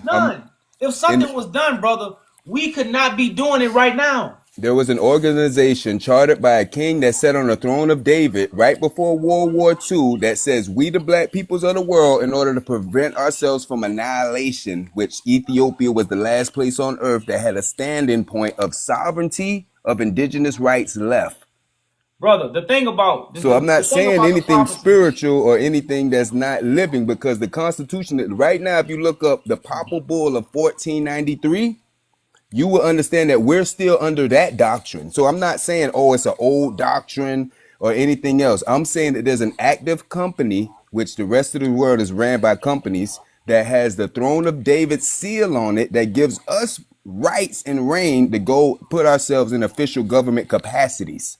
This already exists. That's what we doing. That's what we doing, bro. The government has but that's what I'm saying. But the government is going to be established by Christ, the one that's given the divine right. That's all we saying. That might be what we disagree at. The government is going to be set up by the one who God gives the divine right to. That's all we saying. And Haile Selassie didn't restore the throne. He took the seat when what? Zatu passed away. He didn't restore the one in the Bible restores the throne that was taken that away. was taken away, that was torn down. Like right now the throne that exists. So now the one gonna show up and restore it. He gonna repair it. He gonna build it. He gonna be the carpenter. Correct. Restored to his proper order, which is the reason why he had Her Imperial Majesty crowned with him at the same time. No other king on record done that. He did. That's He man, woman, did child. not restore the throne, brother, because the throne is no longer here. So how did he restore it? He restored the order of Melchizedek. How when it's not here, brother? The Because people in Ethiopia got white Jesus everywhere. This is post His Majesty, brother. You're saying how did he restore it in 1930 when in 2025 he's not here? Well, brother, it's 100 man, years later. like I say, brother, man. David would never lack a man on the throne. So if you're saying that Haile Selassie is David, where is the next person to be on the throne then? That's the information that it seems like y'all getting at that don't got nothing to do with what I'm talking about. Oh, okay. How it don't got nothing to do with You see what I'm saying? Y'all talking about who's on the throne now. I'm trying to figure it out. Who's on the throne now? Y'all tell me who's on the throne now then. You answer that question for me. His Majesty's been gone since 1975. That was the last king of kings that I know. Y'all tell me who's now on the throne and who you give me a name. I don't know the name. It says God gonna raise up David. God is gonna raise up one from David. The house of David is scattered right now. So what God has done has chosen someone, and this is the one who comes as a thief in the night. Because right now the whole world is in darkness until Christ show up. The whole world is in darkness until Christ show up with the light that's going to actually restore the throne and get things moving. Right now, no organization can get things moving. They can try, they can do all these things, but they can't get it moving until what? The light shows up. This individual is walking the earth. That's what we present to the world. This is stuff that's why I say the gospel got to be preached to the world. Then the end will come. So the end of the world is the reestablishing of David's throne, because the British crown get debunked. The Pope get debunked. Once the Pope and the British crown is debunked, all the churches, all the organizations is debunked. Because all the churches, all the organizations is connected to the British crown. And trying to sit in Christ's seat. You know, so you got this new world happening when this individual is lifted up. The Son of Man must be lifted up. Then all men will come. Well, the Pope claims the primacy of Peter. We know that. That's why Charles is the Christ. That's esoteric. That's what they're presenting to us. Well, correct. Yeah, that's what we're saying. That's why they're mimicking the Ethiopian throne. Correct. So we already know that, but for them to stop doing that, we gotta restore I'm gonna this address throne. the elephant in the room because I'm reading comments, and like I said, I did go to the website last night. So what I'm trying to get is, because if His Majesty didn't have the divine right for the throne, I'm trying to figure out, are you saying that you have the divine right to the throne? The one that God has chosen has the divine right. Correct. Okay. So that's the point. That's the reason why we're not agreeing to disagree, because I'm saying that the one that actually has a crown on his head, that's crowned before the saints, that's crowned the king of Israel. I'm saying the one that's crowned in this royal kingdom and that has rights to the land at which we're talking about is not on this earth right now.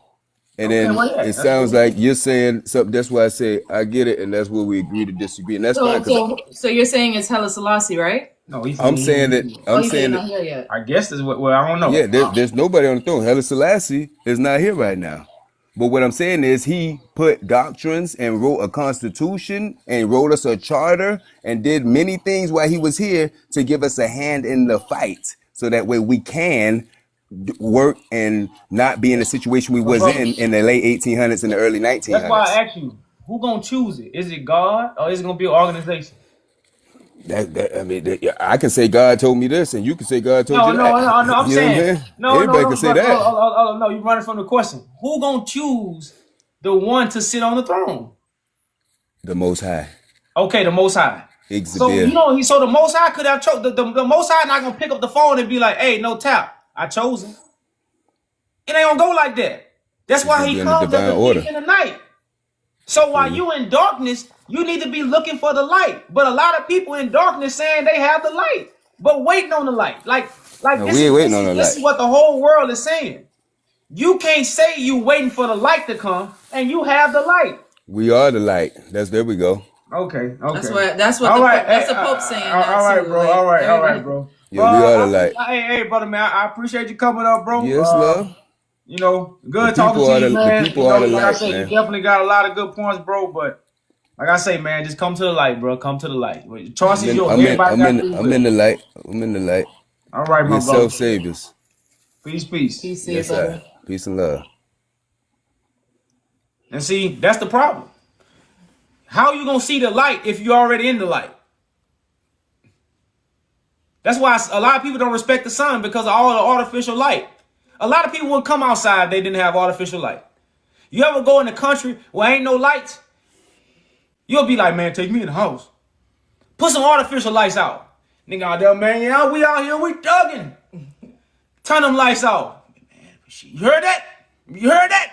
Some bushes start cracking and run in the house. So artificial light will make you stay outside in the darkness and make you feel like you got light. So it's so much artificial information. That's why I asked the brother, who gonna choose the anointed one? We all know God gonna choose the anointed one. So how we know he not here? You know why we ain't looking? Because we feel we already have the light. That's crazy. We the chosen one. We might as well say, well, I'm the one that's gonna sit on the throne. That's what we might as well say, because that's what we saying in so many words. You know, and that's why I say, man, I just be shaking my head, man, at certain things, man, because this is why the throne ain't set up right now. This is why the throne got tore down. You know, right now, do you see any European nation standing up disrespecting King Charles? You seen any European nation come out and talk bad about King Charles? Let King Charles would have been a black man. Boy, why he ain't talking? Where's press conference? Why he ain't said nothing? Ain't he chosen by God? Because King Charles came in front of the whole world and said he was chosen by God. No black person said nothing. But when a black man stand up and say, man, I'm chosen by God. You got the ammo? You got the weapons? Load it up. You heard what this nigga just said? He chosen by God. We gotta get him. That's why the Bible is always a brotherhood fight. It's always a brotherhood fight. I don't know what's going on with the people in the requests. I'm accepting y'all, but y'all leaving. I'm kind of, man, we've been on here for a little minute, and it's getting, you know, we gotta I don't know if that's just my. I don't know if it's just my stuff. No, man, we do, man. Nobody really gonna hold. Hello guys. Peace. What's going on? I'm good. I might miss the topic, but I think it's regarding to Haile Selassie. No. That's just, man. We try to stay away from Haile Selassie when it comes to, especially Black Americans. Now, when it comes to, you know, a lot of other people, you know, but we don't really, you know, the topic is really Ethiopia, colonized, and this article behind us. That's really the topic. You want me to read out the article for you? So the idea is that Ethiopia is colonized, right? That's the topic. Yeah, that's the topic. So you guys are saying the 5 years that Italy tried to conquer Ethiopia. That's the colonization you're talking about. Well, no. The colonization is way deeper than that, bro. They go way deeper than you know, because you gotta think about the British is the reason why the Italians left. So even after the Italians left, the British stayed. You know, and that's what Ethiopians don't talk about. Now, Great Britain and Italian is working together. This is facts. Italian and Great Britain is working together. So if Great Britain is the reason why Italia was moved, can you put the screen? We're gonna put a screenshot up for you. Oh, what? Which one? The one you just posted about Italia, right there. This one? No, right here. See, Great Britain stayed in Ethiopia several years after the Italian defeat. And the Italians is the one that pushed out British is the one that pushed out the Italians. So again, and after this, the British never left. The British and the Italian government has been set up in Ethiopia for many years. Yeah, but the British government was around the area, around the Horn of Africa, controlling the area, not only Ethiopia. Basically, but the owner of the power during that time, during Haile Selassie, was during Haile Selassie was Haile Selassie himself, because if you know, there was a revelation. Don't mind my English, by the way. There was a revelation happening in Ethiopia toward the throne, for the throne. So the British Empire helped Haile Selassie himself to settle the collision, the thing happening. So you guys are saying Haile Selassie We know the British helped. empowered by the British, or Yeah, the British helped Ethiopia, but it's the scheme. It's the colonization scheme behind why they helped. That's what people don't understand. If Italy and British are working together, and Haile Selassie goes to England to get help from British, when behind the scenes the British and Italy is working together, and at the time Italy is overthrowing, is taking over the province of Ethiopia, you don't see the scheme between that? The neo-colonization? okay, but so you're saying Haile Selassie was just playing a game, and it wasn't because the Ethiopians fought the Italians for 5 years, and this is history. This is a fact. Well, we know that, brother, but yes, that's what we saying. So Now, if you want to look at it that way, whether he was brainwashed, whether he didn't know no better, whether he was playing a game, it's hard to say. We can't really pinpoint that. So, but my point what we is, are saying was he went to the enemy. And if the British, that's what we know. That's what we can fact check. And if Haile Selassie has to go to the thing is, the Westerners think because Haile Selassie or the Ethiopian kingdom is a Christian kingdom, so they believe if you are a Christian, they believe they're one of them, and they know that we have defeated before during the millennium, we have defeated them, so they think we are one of them.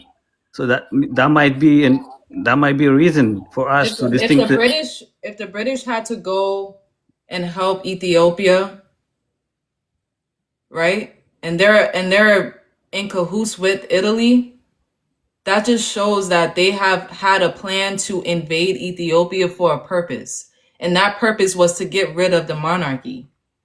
This is why Ethiopia doesn't have a monarchy till this day. But the monarchy was removed not because of the British Kingdom. It was because of the student movement and the coming of the Derg regime. It has nothing to do with the people in the Derg. They went to school in America. Not only in America, they were. Do you know the Haile Selassie University in Addis Ababa? That was the first university. Okay, but they went to school in America, though. The people who overthrow the government. Haile Selassie set up a university based off the British, brother. Okay, so are you guys saying? Okay, are you guys? Selassie established the university, man. And if Selassie has to go to the British to get help, you're not thinking about what they had to get from Haile Selassie. What did Haile Selassie offer to them? What did he have to give them for them to help him? Exactly. I'm saying, if you guys heard me earlier, I say that the Ethiopian kingdom is a Christian kingdom, so they think they might help him according to the connection with the religion. But I'm not ignoring your point. But my point is, so are you guys saying the French Revolution and the German Revolution is because of the English Empire? Why they removed their imperial systems? Yeah, because of the British. That's why you had the World Wars. The World Wars was about who was going to control East Africa. No. My point is, there was an imperial system in French as well in many Europe countries. Why did they remove their imperial system? Why they remove their kingship system? They still have a kingship in England. But there was a revolution in French and in Spain. But they have for a memorial. They put them for memorial, not for political power. The kings do not have any power, real power till days. They just put them like symbolical. They don't have any real power in Western, even in the Europe countries. So, brother, this is why this right here says Menelik Abyssinia. This is why Ethiopia is special. This is why Ethiopia had a name on the Bible. You don't have no other country that got their name on the Bible. Why Ethiopia? Because Ethiopia has something special about it. This is why we have the new. It says what? Menelik of Abyssinia, the most democratic of all monarchs. So Menelik didn't create the monarch. He's connected to the monarch. So the Europeans, the Ethiopians, because of what they was connected to, had a what? The most democratic, the most government, the most structure. So Okay. this gave attention to the Europeans. This like antennas, like we going over here. It was a magnet for the Europeans. It's a magnet for the world. Milenik had an assistance from the Italians while he was having an issue with King Johannes the Fourth. So, what are you guys gonna say about it? Well, that's why I say King Johannes IV was heavily influenced by the British. So they even tricked him to helping them out to get rid of Tedros. So again, Great Britain was doing all kind of schemes so they can take control of Ethiopia. So they began to plan schemes way before Haile Selassie. So like I say, when Haile Selassie got on the throne, these people was 20 steps ahead of Haile Selassie. You see what I'm saying? And Haile Selassie got on the throne because Zatu passed away. So it's like Haile Selassie was put in a position that he might not even be preparing himself for. Or he was put in a position because they wanted him in a position because he was going to listen. Or he was going to do what was told. It could have been that reason.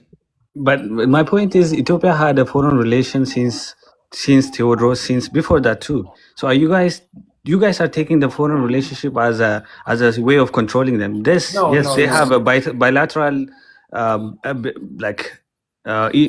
interest. They might have an interest, but that doesn't mean they have a full control because Milenik by himself was being assisted by the Italians to remove Johannes himself. He was taking he was assisted weapons by from the the Italians as well. By the British. No.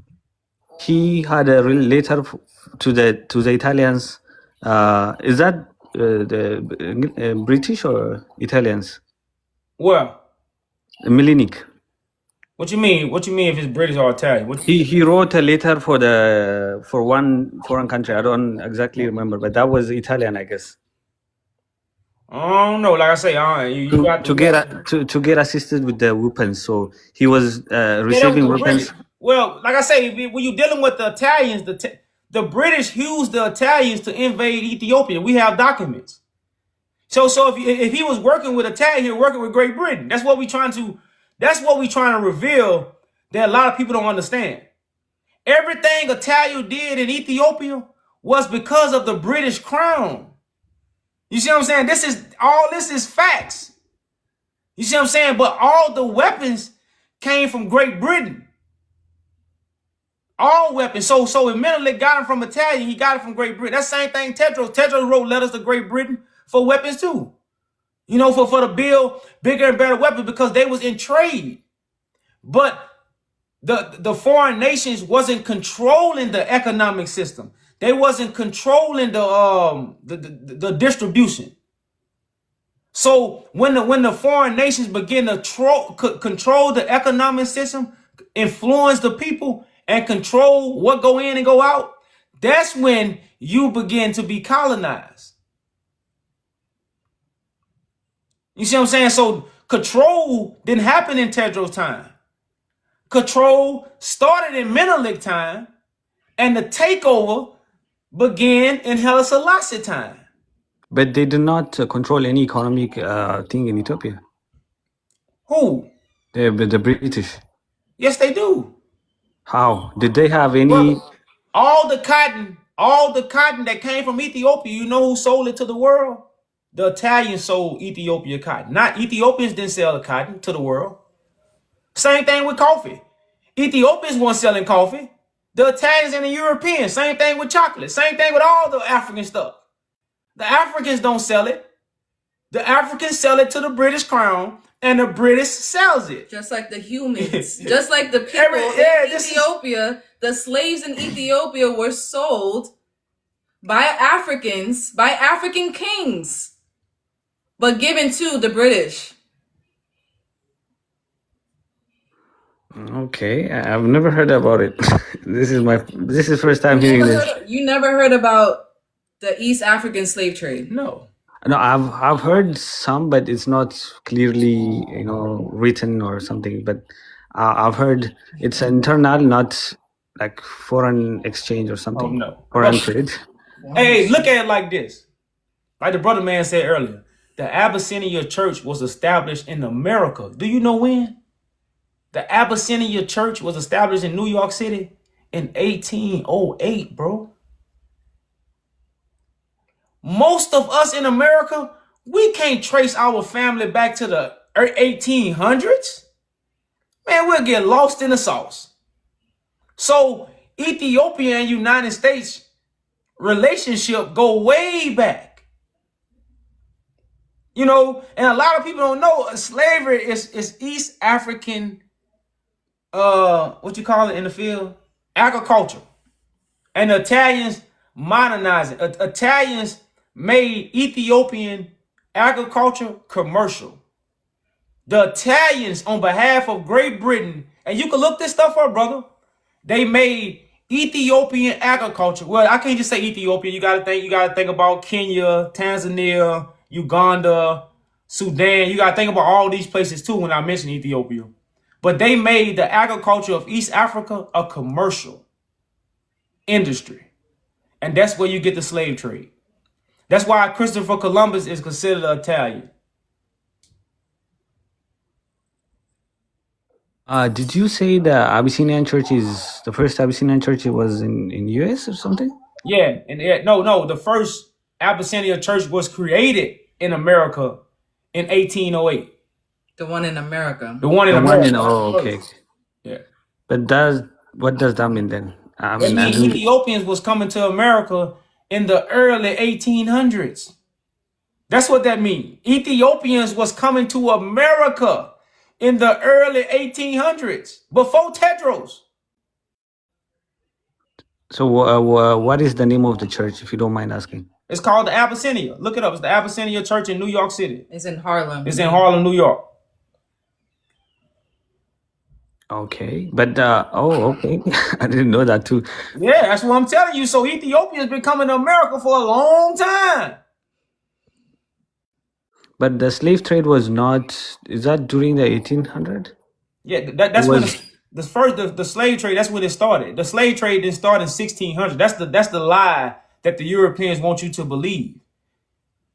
Because if you don't, most people don't know what happened in the 1800s. How you know what happened in the 1600s? It's impossible for you to know what happened in the 1600s if you don't know what happened in the 1800s. So they lie to us so we can't keep track of what actually went on. But slavery began in the 1800s. That's why, again, you had the world wars beginning in what? The 1900s to solidify East Africa where the commercial industry was coming from. But like I said, we have been lied to. So, this is the truth. So, of course, it sounds strange. It's the truth.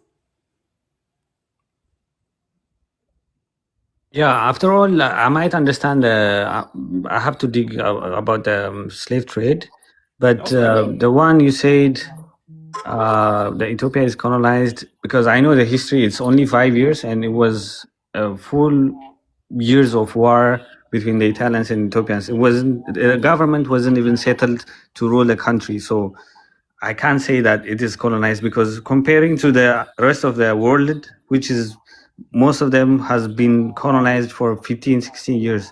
Ethiopia was, the Italians only stayed 5 years, and we conquered that, like a full colonization or something. And also the economic stuff, because, I can understand, because the Asab was controlled by the Italian company, which is in Eritrea, and they were doing transactions through that. They had full control through the port, and they were doing trade through that port. So yeah, that might be true too. But just think about it like this: slavery. That's how you transport slaves through ports. To be honest, Ethiopia had. I mean, the slave trade was not only like this is recent. It was long time because when you read, I mean, if you guys, I don't know if you guys had information about the past, during the Izana or something. Do you have the history about that, the Aksumite Empire? Nah, not we got a little bit, but we don't have that much. We're Yeah, not deep into it like that. that's when Ethiopian, even the name Ethiopia was not given for Ethiopia first. It was Nubia, and the king Izana of the Ethiopian took the name, which is Sudan, who took for Ethiopia. So what I'm saying is the slave trade was not just recent. There was a transatlantic trade happening through the Red Sea and stuff. So Well, brother, I don't think it's a new. well, It's a new. let me give you This some is not a insight. new concept that you guys talking. Slave trade was there. The Arabs were coming to the Ethiopia, were trading everything, even humans. So it was not something new. That's what I want to say. Well, brother, you gotta look at it like this. Every slave trade happened on the transatlantic. This is how they lie to you. For you to get from Africa to America, guess what ocean you have to travel? The Atlantic. It's the only way. It's the only route. So all slave trades happen on the Atlantic. So when it mentioned the Atlantic slave trade, that goes for all slavery. This is how they lie to us. But if you look at the map, you can't leave Africa and come to America without crossing the Atlantic. Unless you got a plane.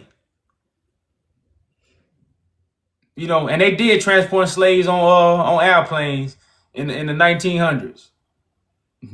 They took Ethiopians to Israel and made them slaves. And they took them by plane. So these things, man, we just don't understand it because we don't control information. They control information, so we just accepted what they gave us. Like, how can I go against something when I don't even have the information to go against it? But this is the time where we have information to go against what they have told us, and this is why the world is finna be judged. But the transatlantic slave trade, bro, is for all slave trade. It ain't no difference. Yeah, true. That's all. I just recommend you guys to at least see the Aksumite kingdom, how the throne thing started, like the Solomonic dynasty and stuff. So everything that was built on is somehow made up, and like the real history is not actually how it is being told. So you're right. I'll accept some of it, but the colonization stuff I really don't accept it because I know it's not even comparable to the rest of the world. How the British Empire was the strongest ever happened on the earth. So the colonization is just few years, so I can't even say that it's a full colonization. So that's all I can say. Thank you so much, guys. All right, brother. Appreciate you coming up, man. Peace. Peace, brother. And don't forget, y'all, check out the website. This is a movement, y'all. Don't ever forget that. We're not up here talking just to be talking. This is a movement. We have a declaration, a petition, a royal notice. Everything's on the website, so you can actually understand why we're doing these type of lives. Man, it's not just for TikTok educational purposes. These lies are to fulfill the prophetic vision of God. I'm sorry, man. My brother, he left, huh? Yeah.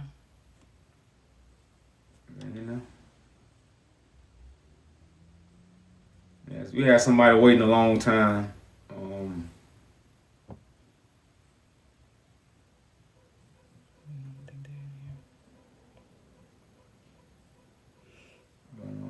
You want one more person, or are you good? I'm good. We can't. I know that dude that waiting for a long time, but other than that, I'm good. I'm tired, y'all. We've been on here since 11 o'clock. And like I say, y'all, this is for movement purposes. This is not for entertainment purposes. This is real life. People have real sacrifices, real time put into this, real blood, sweat, and tears. So these things can get done. What's happening right now, like I say, is the divine will of God is in alignment with God. A lot of people are not in line with God because they worry about the past, or they caught up with alphabets. Alphabets don't make up the truth. The truth is the reason why alphabets are created. So when a lot of people use alphabets to go against the truth, that's why I say, man, get dashed into pieces, man. It's the sharpest thing known to man. You know, the word of God is the sharpest thing known to man. But like I say, y'all, we will be bringing out this title more, man. I think this is a great article. It's a great conversation. It's for the mature. It's for those who truly have understanding of what needs to take place for the healing of the world. For the healing of the nations, this must take place. This throne must be established. It is the throne of God. It's the majesty of God. It's the wisdom of God. You know, so at least understand that part of it. Again, we're going to have differences. In the end, everything will be understood. Everything will fall in place. But again, iron sharpens iron to prepare those who need to be sharpened for the work of God. This is for the work of God. Don't ever get it twisted, y'all. And as always, we hope the Father has circumcised your hearts and ears for the message. Peace and blessings. Peace and blessings, y'all. Peace, peace.